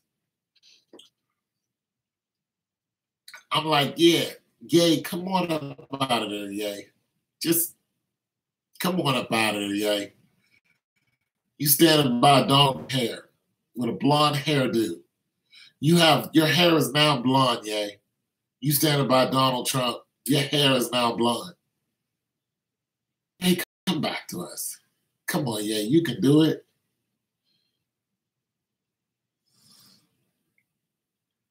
Seeing Kanye tweets. I don't even want to read them. Other countries laugh at us. Yeah, they laugh at us because we godless like a mug. We just killing and screwing everything. I'm prior service. U.S. Army. We just killing and screwing everything. America, do what you want. Do what you want. Tell our children it's okay to be a slut. Little Amy, I know you're only 6 years old, but when you get older, it's okay to be a slut. Nobody should slut shame you, Amy. Just be a complete hoe bag, and it's okay. Johnny, if you want to date guys, you can date other guys, Johnny. No one here is going to justify. Get out of here. Johnny, don't you dare date another man, because the Bible says if you do, that's an abomination. Don't you do it. Amy, you get out here and catch herpes and AIDS and all that, nobody's going to feel sorry for you. Do not grow up to be a whore. End of the case. He's just rapping. He's got some new music coming out. But people are mad at Kanye because he supports Donald Trump.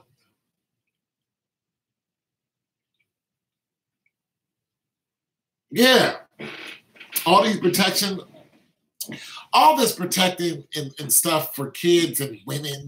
We're protecting what? Y'all not protecting women. Not protecting women. Protecting women is not letting school teachers sleep with underage boys and then saying that they're not guilty or barely punishing them because other teachers are seeing this and they're doing the same thing.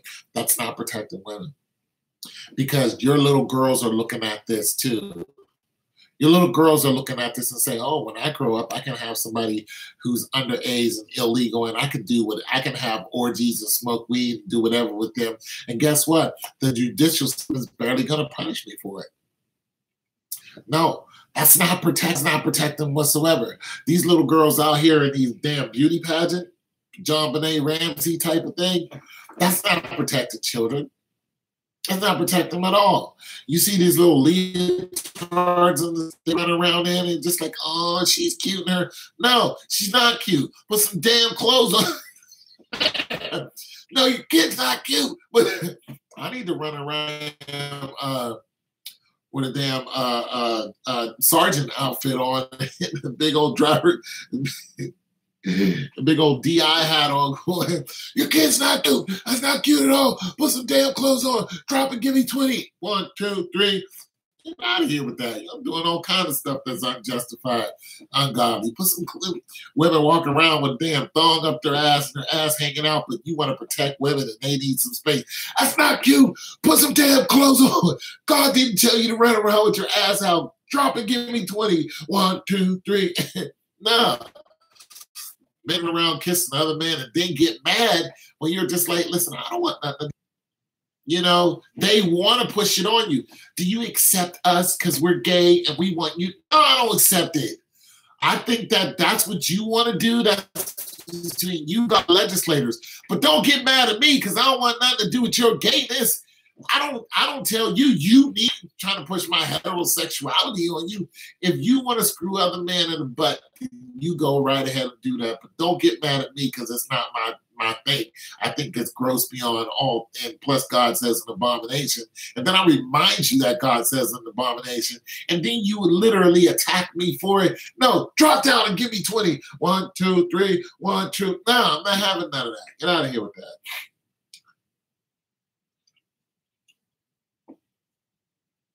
Craig was in church. Seen Craig Mack footage. Yeah, Craig Mack before he died. He was a smart man. He got in that church, didn't he? Became a preacher.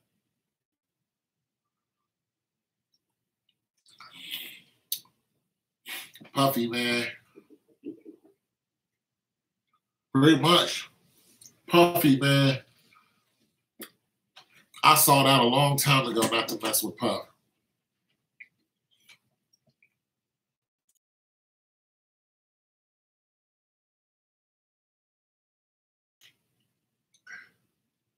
Can't do it.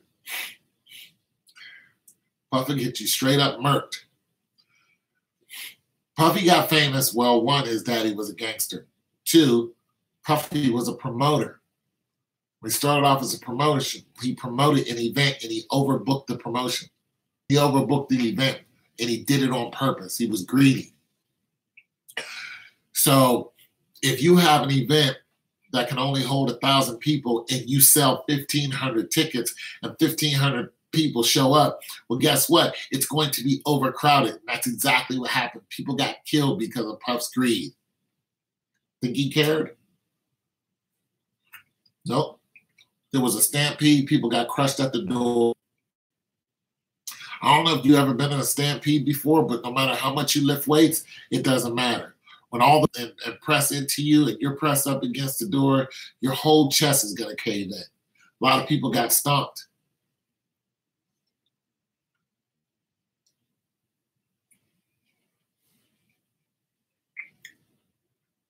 Yep. Yeah. Cat Williams talked about it. Cat Williams is a little off his rocker, but he says a lot of real stuff.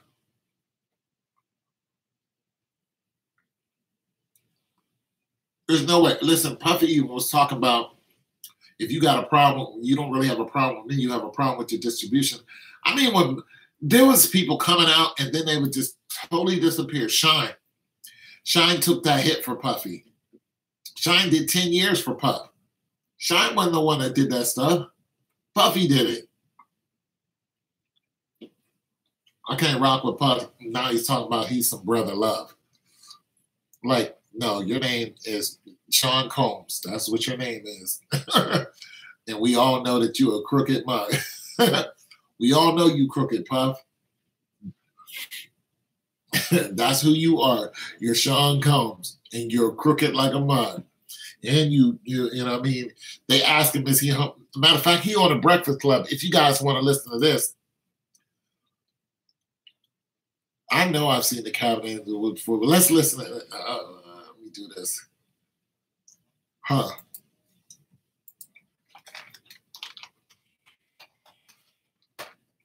Love.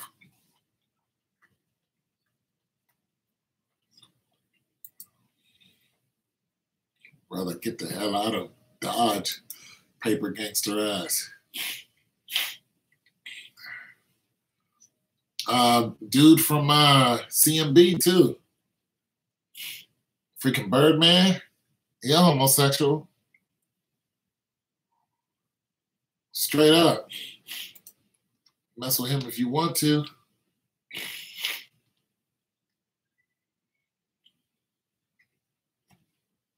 Yeah. Mess with them if you want to. Birdman, it lights you up for a deal. Got these dudes kissing each other.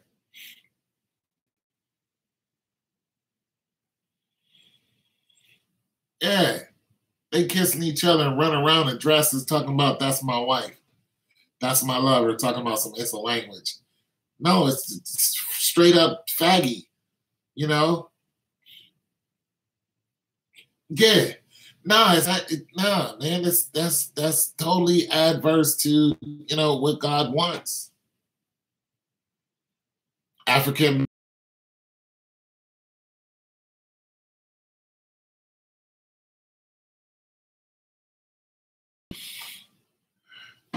I'm glad you're back. Yeah, African Bambaataa was so-called messing with boys. You know, and I don't know what to believe about that African Bambaataa story. I don't really. Yeah, I met KRS-One before.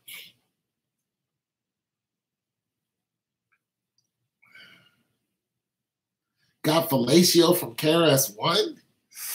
Ah. Oh, that hurts my feelings. Yeah. I was all about KRS-One when I was like 19. Listen to my 9mm go bang. My posse from the Bronx is thick. Love KRS-One's music. brother bangs the bang, boom, boom, bang, brother bang, the bang, boom, and in about 3 seconds, the teacher is about to speak. Let us begin. Let us tell why or when. I was loving dude back in the day. I need them Cavs to win too. Well, man, it's like I'll give you a G if they win. Leo, Scorpio, African. What's that mean? My posse from the Bronx is thick. Boom, boom, bang. Love, man, KRS-One is a deal. But to find out that some of these rappers sacrifice his brother Scott, yeah, shoot. Scott LaRock had them all. He is a super hoe. My brother ICU is much darker. You know, back when I heard that, you know, I ain't know nothing about no, you know, sacrifice and stuff like that. You know, and I really don't pay too much mind to it, but I'm starting to believe those sacrifices.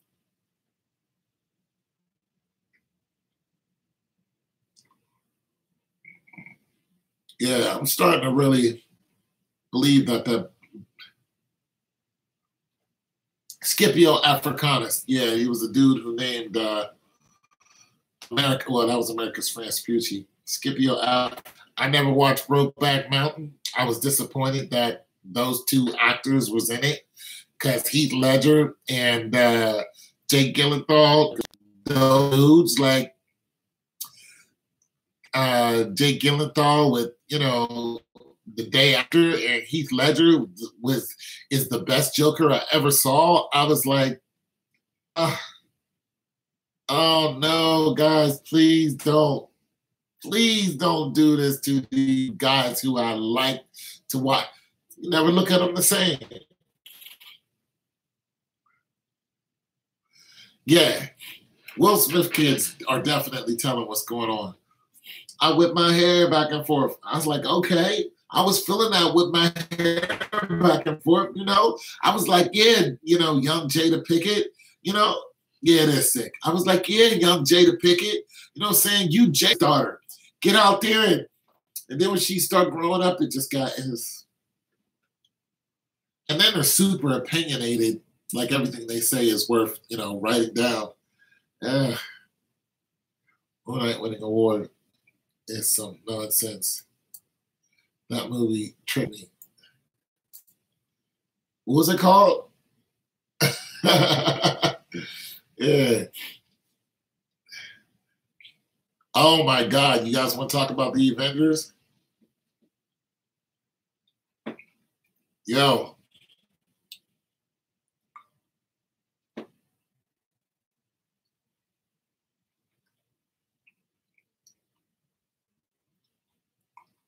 Oh, damn. What? What, Copper? What's up? Damn. Really? The father of Family Matters? Hey, that one chick from Family Matters is she ended up doing porn.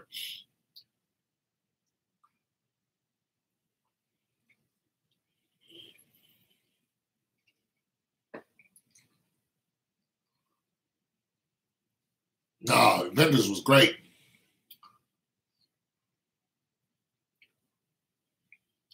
T-Bank, the fat guy, he's dead. From Will Smith's show, he's dead. Now, man, the Avengers was the best movie I've ever saw. But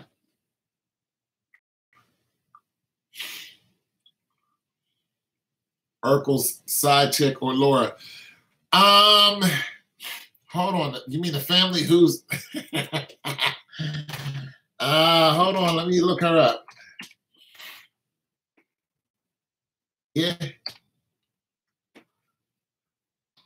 A porn star. Not Laura. I was like, damn, why are you a porn star now? That's cray. The younger, the real young one. I whip my hair back and forth.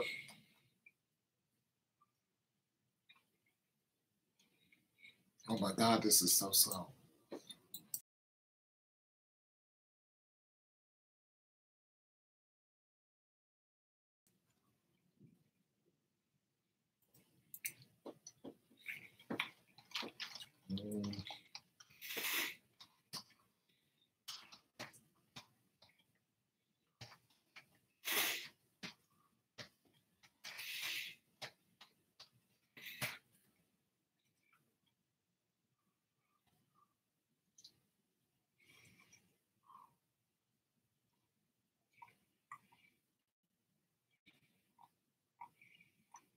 Oh, it doesn't show which one she is.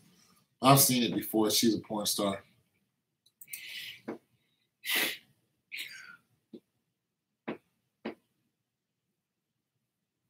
What happened to Lisa from Saved by the Bell? I never really got into Saved by the Bell. Avengers or Scarface? Shh, Avengers. I was never into the big drug pen movies. If you haven't seen it, man, the Avengers, you got to see it at the theater. Hell, I might go see it again tonight. I just saw it yesterday. Thanos did his thing.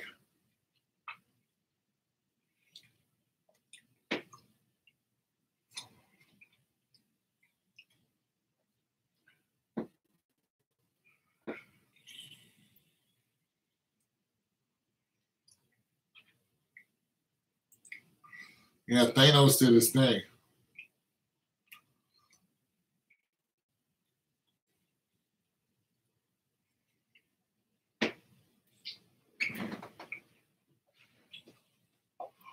To me,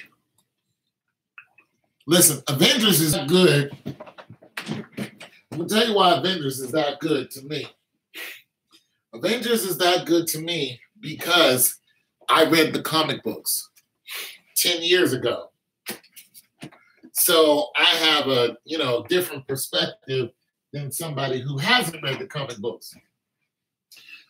And, so I pay close attention to who's who and what's what. And I got a bunch of comic. You guys ever seen my comic books? You guys ain't never. I don't know if I should show you guys. Oh, you guys might not. I don't even want. I'm gonna show you guys my comic book.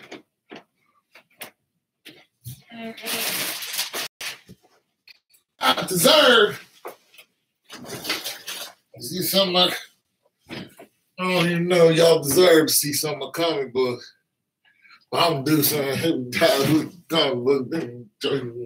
Comic book. So y'all some of my old. I don't know, y'all deserve to see some comic books. Some of these comic books are like 10, 15 years old. Some of my X-Men stuff.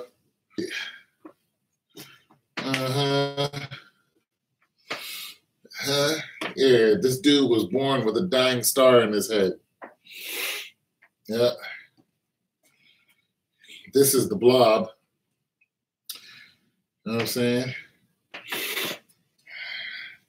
The Blob that can't be moved, but he actually was moved once. The Blob was moved by the Juggernaut at one time. This is one of the best Wolverine series you're ever going to see. This is an old comic book. See? I gotta put on my glasses. Show y'all something. I might start another live just talking about it. It was called Bloodsport. It was 1 to 3. 3 to 3. This comic book was made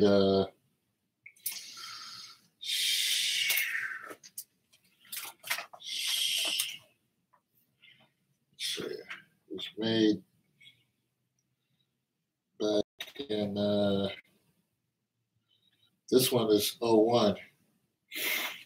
It's 2001. It's 17 years ago. And I got some of them that are older than that.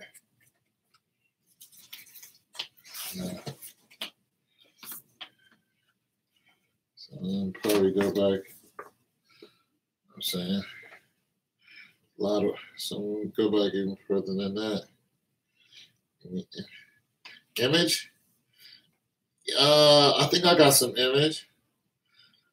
Why did the Bob film terrified me? Yeah, that Blob film terrified me to this day.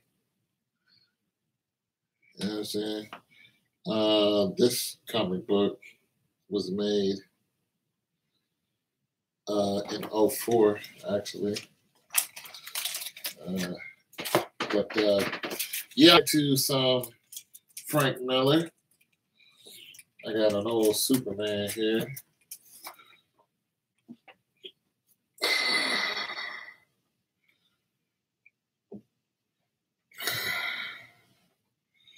I'm just saying I don't usually do this for everybody. I mean, I like you guys just a little bit, not too much, but just a little bit. 01. I mean, I might like you guys just a little bit, but not much. I mean, sometimes I like y'all, but not too much. Yeah. Another old Superman. You know what I'm saying? This is Lois, actually. It was taken over by an alien race or something like that. So that's Lois who he's fighting right there. Yeah, she's infected. This one was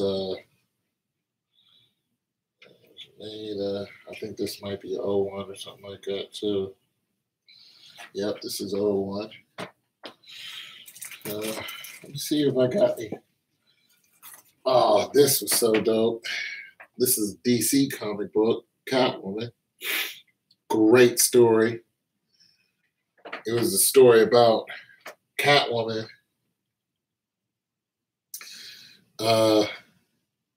Yeah, black and whites are so dope. Is this a story about where Catwoman was hunting down a particular man who was a damn good fighter. It turns out that this guy worked for the Russians. And what happened with the Russians is the Russians had a ring of hookers. We all know the Russians are big on prostitution. Hookers kept dying in the alley, but when she started following, who was doing what and start going after this guy who was this fighter, she found that it was Russians also had a ring that was a bunch for dog fighting. And once she found out about it, they kind of trapped her there and tried to sick these big ass dogs on her to eat her. But she was there with a detective and they fought their way out. It was just some damn good fighting. For those of you who don't know, Catwoman is an apex fighter who has no other skill, but she's she's super. She has super dexterity. Remember? Onslaught. Yep. He was Thanos for the X-Men, and yeah. Onslaught was made up by Charles Xavier and something else. How Onslaught got the way he got. It was a mix of things, but had to do with Charles Xavier, and that's before Lange Dumont came. Y'all know who Lange Dumont? That's before Lange Dumont got into it, and that was Lange Dumont is Apocalypse. Yeah. And Apocalypse. And they already did a thing on Apocalypse. I didn't like the Apocalypse movie, but I understood why it was made the way it was. But I didn't like it particularly. This is 03.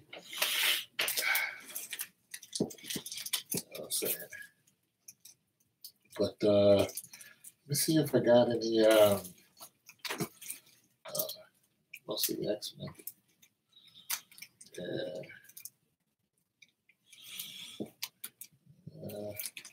I'll have Frank Miller stuff.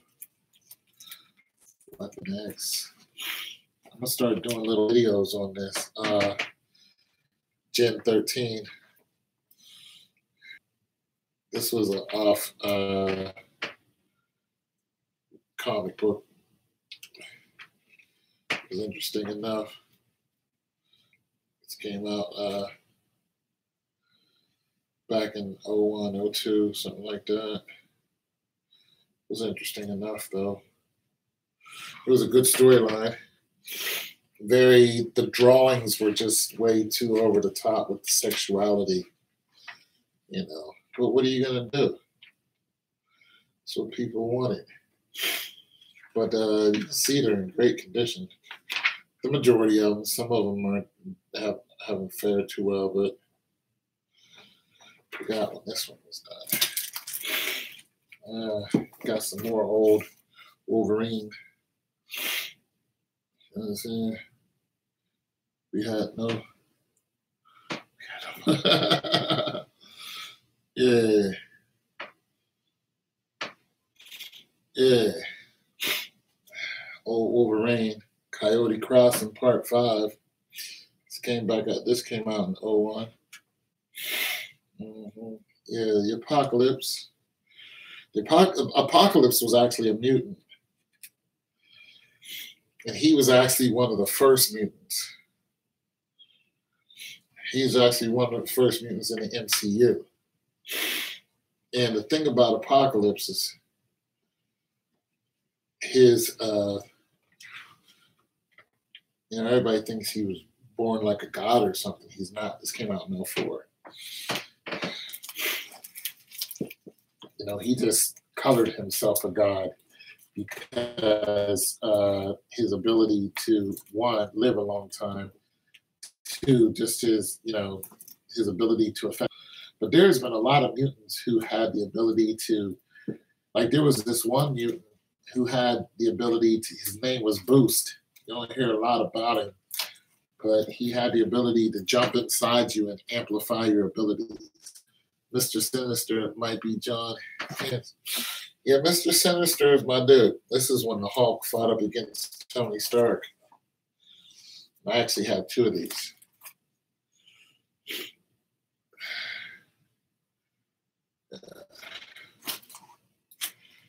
And it was a 1 of 4 series. This is 4 of 4. Big things.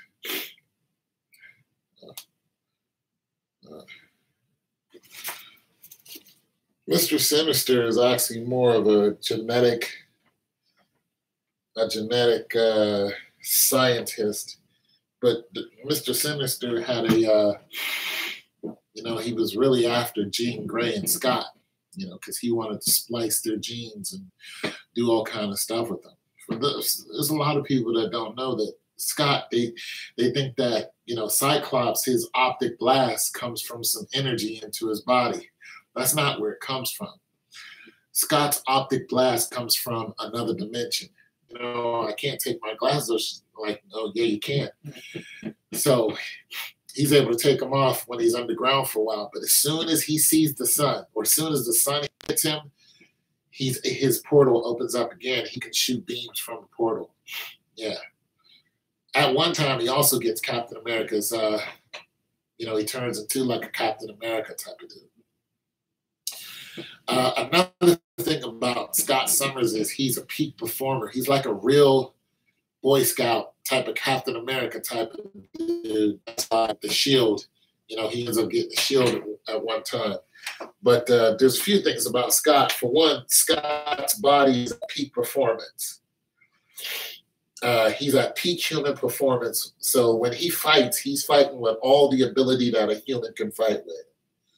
Another thing, his ability to calculate, the reason why he's a leader of the X-Men, because when it comes to being in the field, Scott's ability to read a situation and calculate an outcome.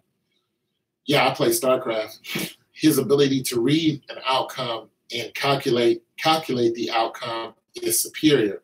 This is the reason why he's the leader of the X-Men. It's not because he's the best fighter or the most powerful one. You know, he just has the ability to see an outcome and be like, this is what's going to happen, and then go into battle. Everybody's leaving. Guess nobody wants to talk about my comic books anymore. But yeah, so got lots of comic books, you guys. One day I'll start doing something with them. I hardly ever touch them. Got some Deadpool. Yeah. Yeah. Start with the most popular. Move your way down. Get some Marvel. See if you can find some old Marvel. Get some Weapon X stories. See if you can find some, you know, some good old Weapon X and find out who all these guys were. Because Weapon X is actually Weapon 10. There's more weapons. Weapon X wasn't just one person. Wolverine wasn't the only weapon. Find out, you know, who made him, which was a doctor named Sublime, and why he made him. How Wolverine became a killing machine. You know, learn some more about the Avengers. You know, and the different abilities of the Avengers, different storylines, you know, about Hank Pym and his wife, the Wasp. And the way Hank Pym is portrayed in the movies now is not the way he's portrayed in the comic books. Hank Pym is actually Giant Man and Ant-Man. Giant Man and Ant-Man is the same person. But what Hank Pym basically did was he would beat his wife. He would beat up Janet Van Dyne all the time, but she loved him. And Captain America had a little, you know, he had a little thing for Janet. And one day Hank Pym beat her ass and put her in the hospital. And yeah, one day Hank Pym beat the Wasp up pretty good. Got mad, got drunk, and I don't even think he got drunk. He wasn't a serious drinker, but he beat her up and he had her face all swollen up and put her ass in the hospital. Yeah. And so, she was with the Avengers. Steve was another Deadpool, and Steve Rogers saw it. And when he saw that, he went after Hank Pym and fought Hank Pym in Giant Man form and beat him. He ran. Giant Man knew he was coming, turned into Giant Man, and was like, let's go. And, it just shows you how strong Captain America is. You know what I'm saying? Or what the super soldier serum, really did for Captain America. And another X-Men. And what it did for Captain America. And he beat Hank Pym and eventually kicked him out of the Avengers. Wolverine and Gambit.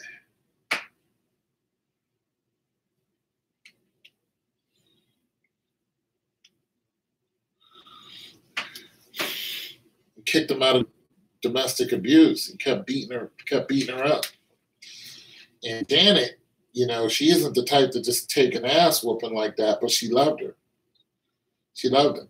Copyright. So this is 95. It's back in 95. But she loved Hank.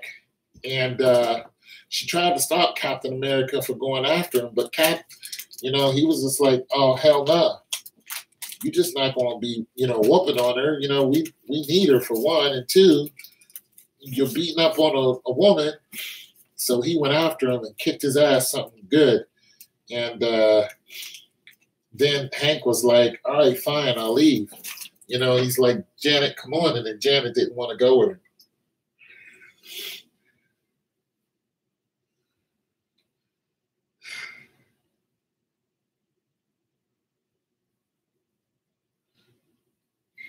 Yeah.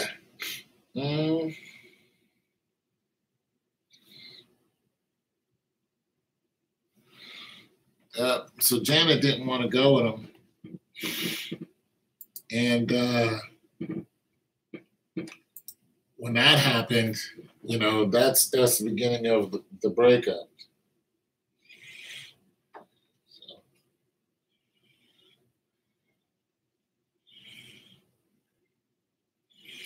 This is 02, Gambit and Hammerhead.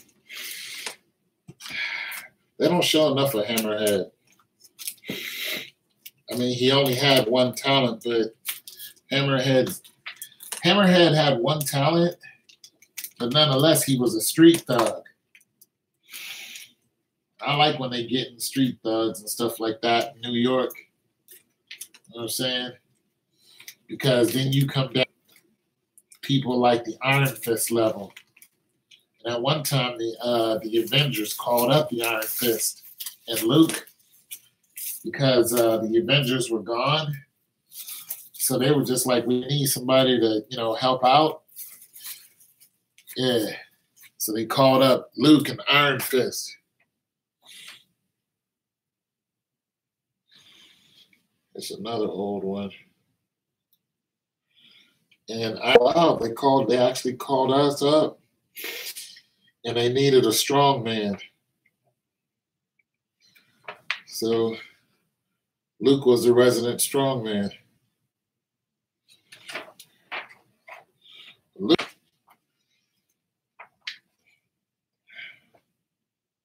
Luke is one of the defenders. Him and, this is 97. Luke is one of the defenders. Luke Cage.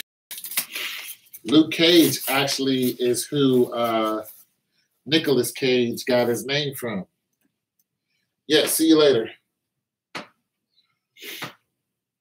Luke Cage is where Nicolas Cage got his name from.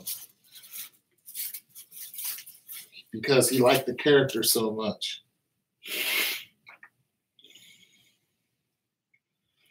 X-Files. Yeah. Scott's brother. And Blink.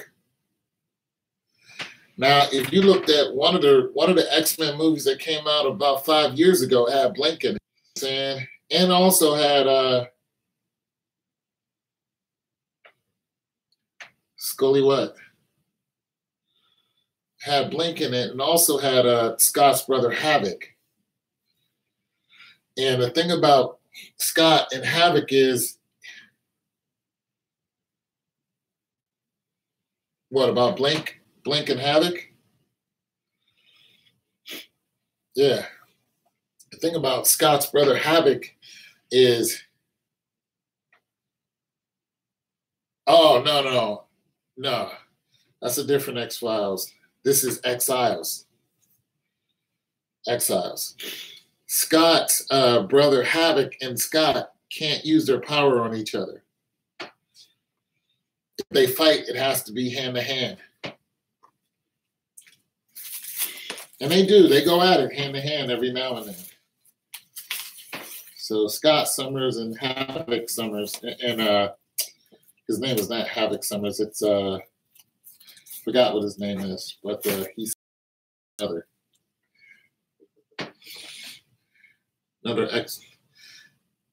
X-Men.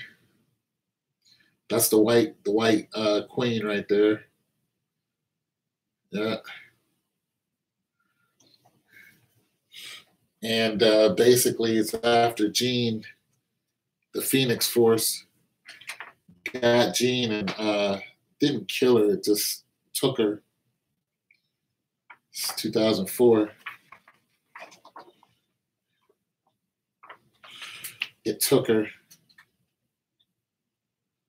Comic book man, I never heard of it. But once she was taken, then Scott started dating the White Queen, who used to be his enemy at one time.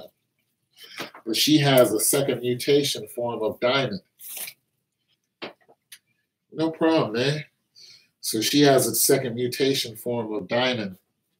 But he started he started dating her, but she found out that Scott was still in love with Jean no matter what. Because Jean and Scott were connected spiritually. They could even tell what each other was thinking. So when Scott couldn't feel it anymore, he was like, Jean is gone. One time Jean went out and slept with Wolverine, and she cut the connection between her and just so she wouldn't feel her sleeping with Wolverine. That's wicked. This is why Wolverine always has a major hard-on for Jean Grey, you know. And the reason why he doesn't like Scott Summers.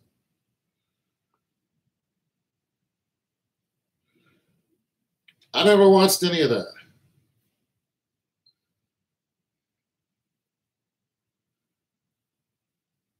Huh.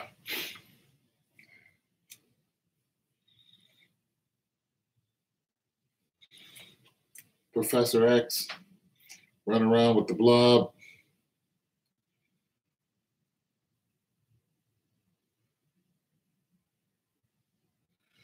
Yeah. Well, you know, Wolverine doesn't get tired too fast. And he's super old. He's over 100 years old.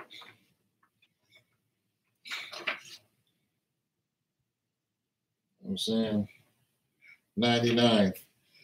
So, you know, he doesn't exhaust easy. I mean, it just, you know, so more exiles.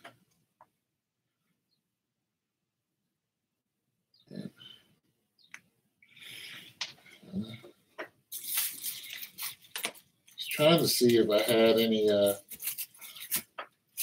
and I got plenty more here. I got some off-brand. Yeah. This one, Psych lost his damn mind.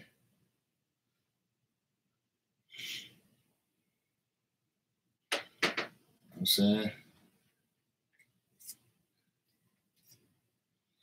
He's in the movie. He's in this latest movie, too. I just saw yesterday. Stan Lee is in all the movies. He's in all the X-Men movies. Yeah. A young Bobby Drake. Iceman. Ice Beam. Yeah. Yeah.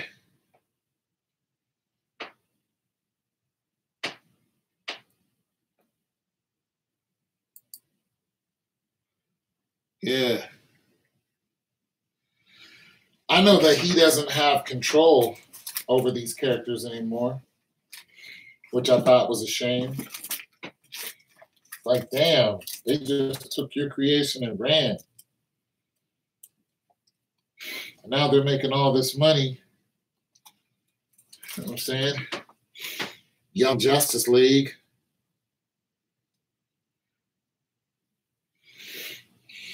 That's my dude right there.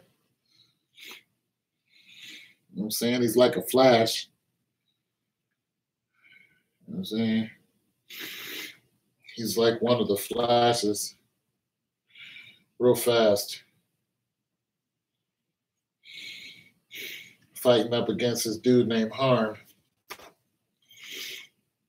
Some crazy guy with a sword. New Age, yeah. Like the father.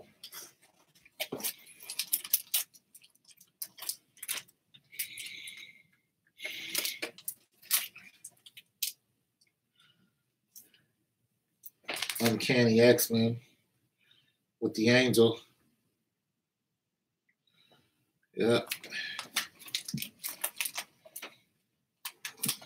Gotta love the Uncanny X-Men. The Angel, one of the originals, the high-flying angels. Once he got turned by Apocalypse, he turned into L'Ange du Mort, which is the Angel of Death. This is Wild Child, I mean, right here. He kind of reminds you of Pharaoh. If you ever know who Pharaoh was, but Pharaoh died by the hands of Wolverine's arch enemy, Sabretooth, because what Wolverine did was he went up in the mountains and he started coming had a lot of it did. What he did was he went up in the mountains and started screwing Pharaoh. So Wolverine and Pharaoh had a child, and the government found out about it and sent Sabretooth up there to hunt down Wolverine and Pharaoh. And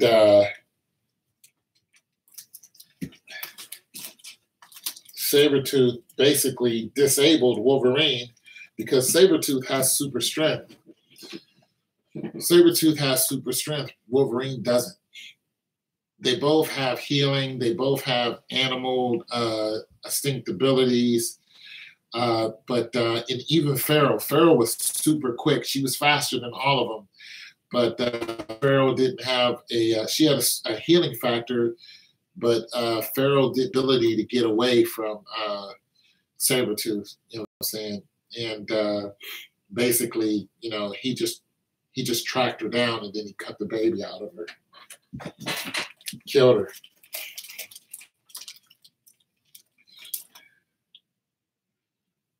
The only reason why Wolverine beats Gambit.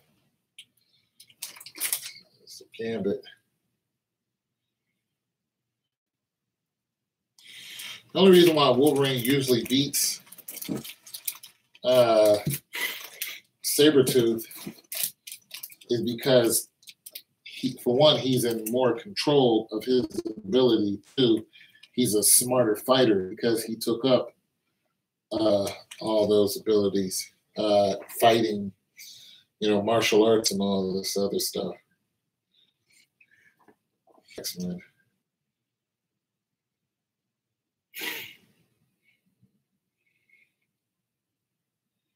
Oh, issue number?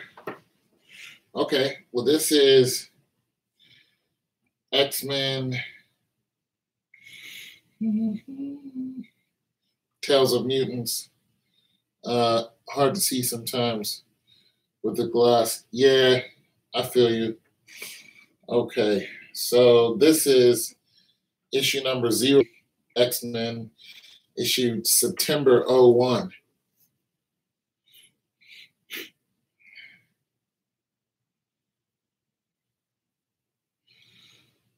Basically, this is Hank. I forget who this guy is. But this is Hank. And it was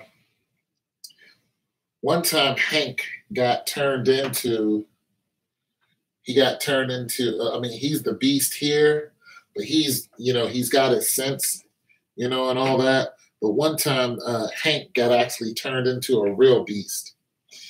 He got, I think he got into it with one of the acolytes.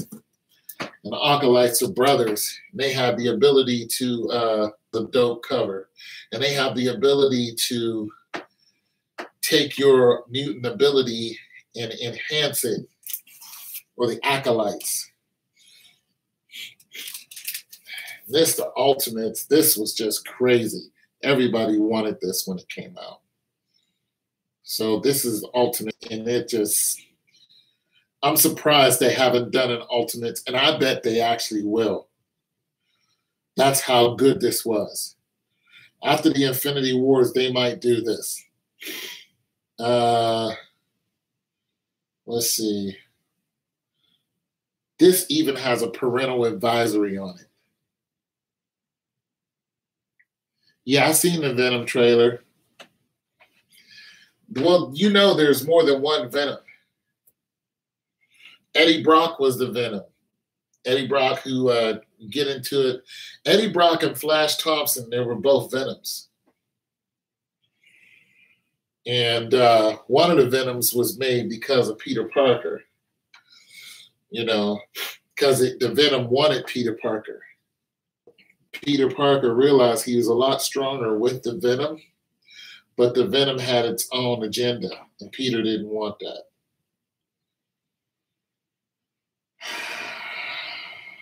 So this came out in 05. Issue 7 Ultimates 2. Yeah. Some of these books I could resell. Especially the Ultimates.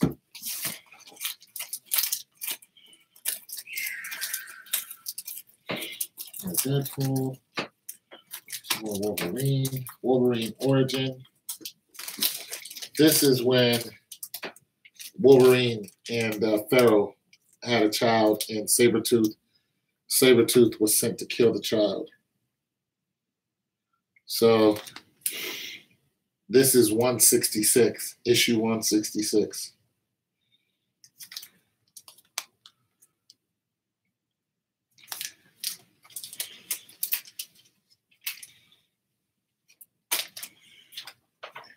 It's thicker too, just good reading. They used to have enough said. This came out in 01. Wolverine used to have enough said comic series where they wouldn't say anything. But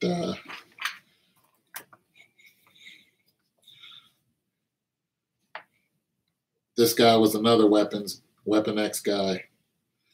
Worked for the complex where Wolverine was taken in, and where they were doing experiments on him.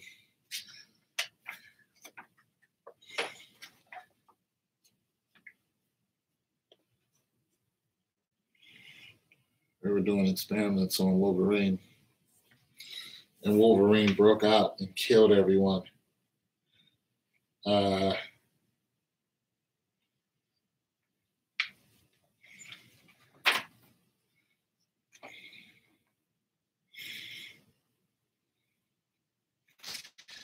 Yeah, they did him somewhat justice. But the problem with the Wolverine series is, for one, Wolverine isn't 6'2". He's 2. Okay, Wolverine's like 5'1". So it was kind of okay. But I was like, you know, who are you going to get to play Wolverine? I was thinking Jay Gyllenhaal, but he was too young at the time. Or Robert De Niro would have made a dope Wolverine. I don't think you can get Robert to do it. You know what I'm saying?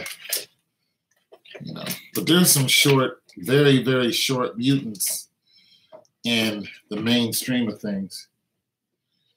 In Marvel versus Capcom, I always picked Wolverine. Yeah, I always picked Captain Commando because I love the fact that he would call out like 6 or 7 other people with a twist of the wrist. Captain, no. He just seemed the most hyped too. You lose. Weapon X series. Yeah. You lose. Ooh. 2 more Weapon X characters. This guy right here, his nervous system is an EVA. It's a spaceship.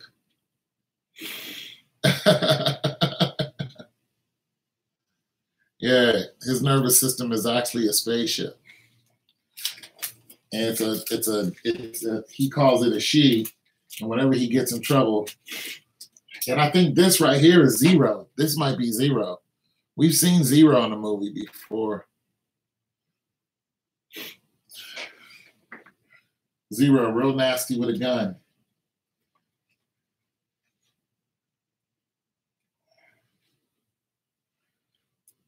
Let me see if I can. In here, they go back to Roanoke and try to mess with Wolverine's memory. Oh, Phantom X. Yeah, Agent Zero and Phantom X. That's who these guys are. This is Agent Zero. This is Phantom X. Now, we've seen Agent Zero in the movies already. If you've seen the Wolverine versus when he was up against Sabretooth. Agent Zero was the Asian dude. They went at it real good.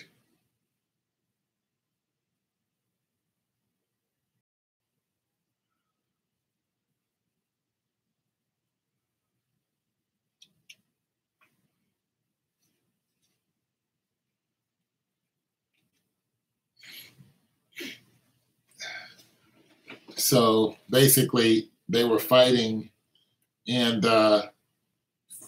Phantom X was losing, and he called his UFO. Yeah.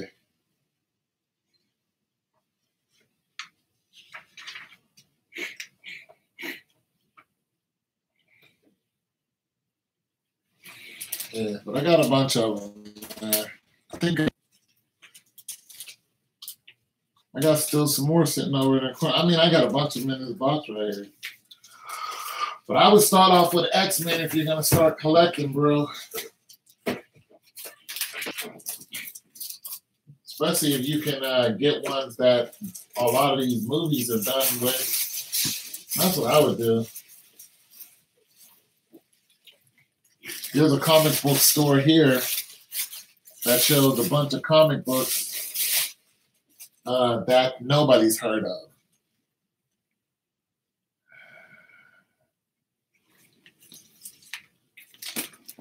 Gotham Knights. Yeah, Gotham Knights was so sick. Let's see. What issue is this? 70? Came out in 05. Issue number 70. Batman Gotham Knights. The Ultimates 2. Number 8. When they locked up Cap. Yep.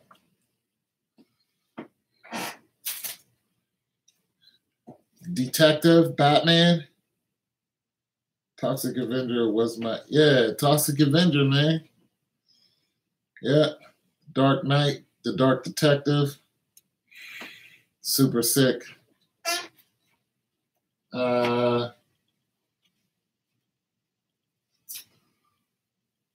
Issue 789. Batman Detective. Came out in 04. The Amazing Spider-Man.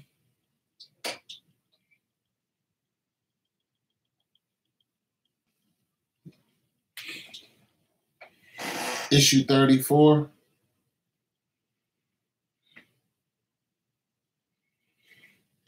This might have came out in like 95 or something.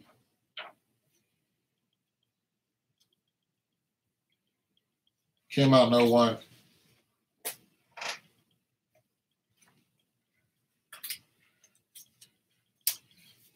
This one was a young Emma Frost, who's the White Queen, the one that Scott ended up dating.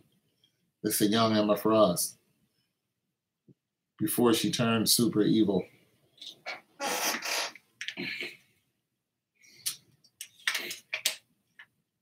She was in a girls' school.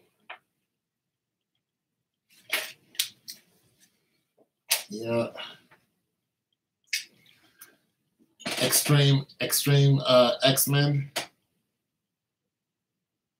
Intifada.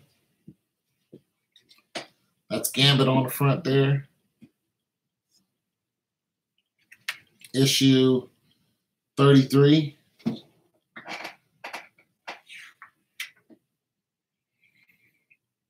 Came out in 03.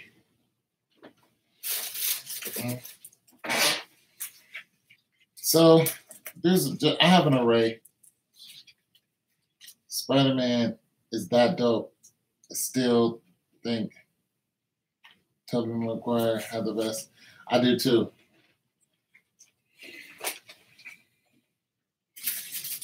Until Spider-Man 3.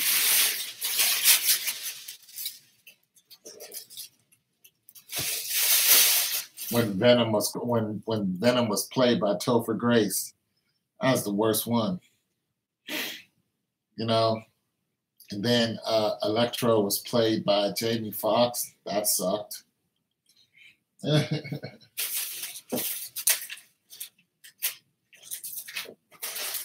Although I like Jamie Foxx, I wasn't feeling it. Oh. Well, they say I have a lot more, but I would just go to a comic store and start browsing. I wouldn't necessarily look for the oldest ones. I would definitely, if you're going to start collecting, get some Superman. Is baseball rigged?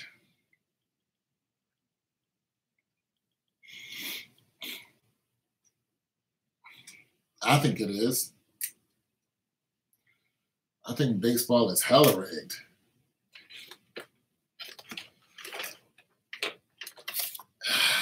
I'm out to prove it too. It's Justin Verlander. As soon as they announced Justin Verlander Astros after the Detroit Tigers sucked last year. Yeah, Chicago.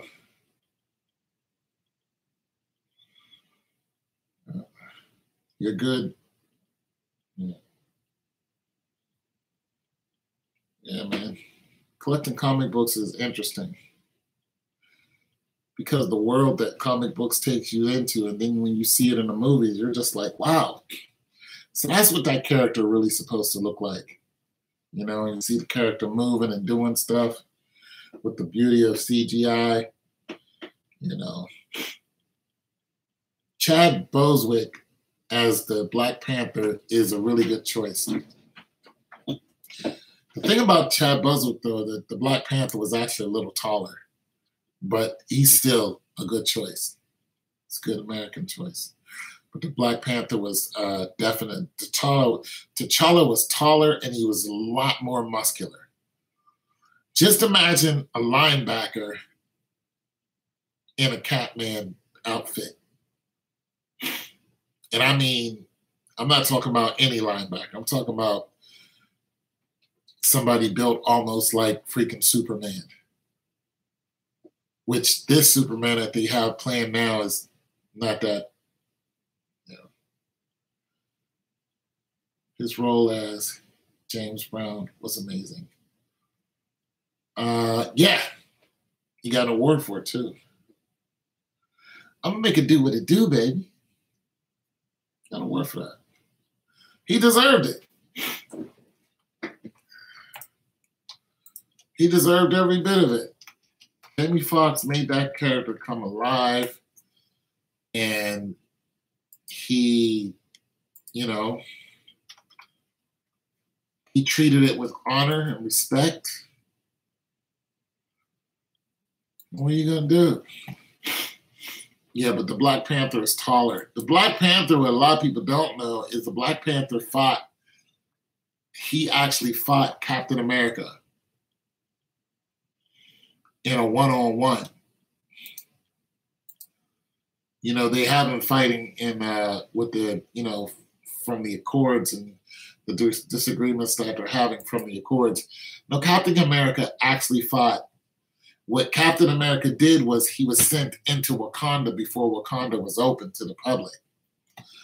So they dropped him off outside of Wakanda and told him to go in and pretty much find out what was going on after they knew that Wakanda was, you know, there was some shield there. And the shield wasn't actually a barrier of protection. It was just a hallucinating dome, you know. And so basically they found out about it. And when they found out about it, they sent Cap in because they wanted to know more about Wakanda. Basically, they were after the vibranium, you know. And when they sent him in, Captain America didn't even fight the special fighting force of the Wakanda troops. he fought Black Panther. Black Panther pretty much stopped him and said, "What are you doing here?" And he was like, the government sent me in here to, find out more about you and yada, yada, yada. And he says, turn around and go home, as T'Challa always does. Turn around and go home. And he was like, no, I'm going to find out. And T'Challa says, I'm not going to tell you again.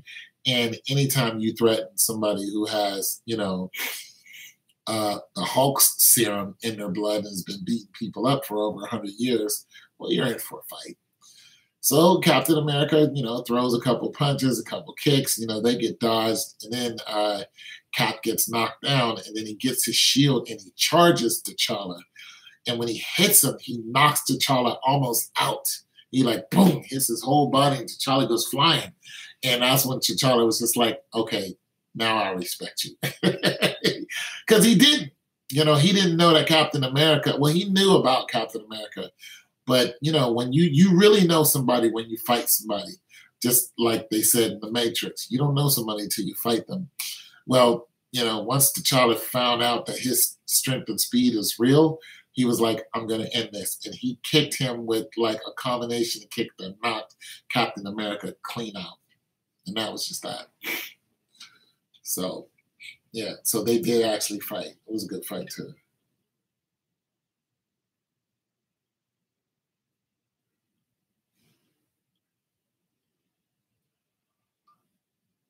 What about Chadwick?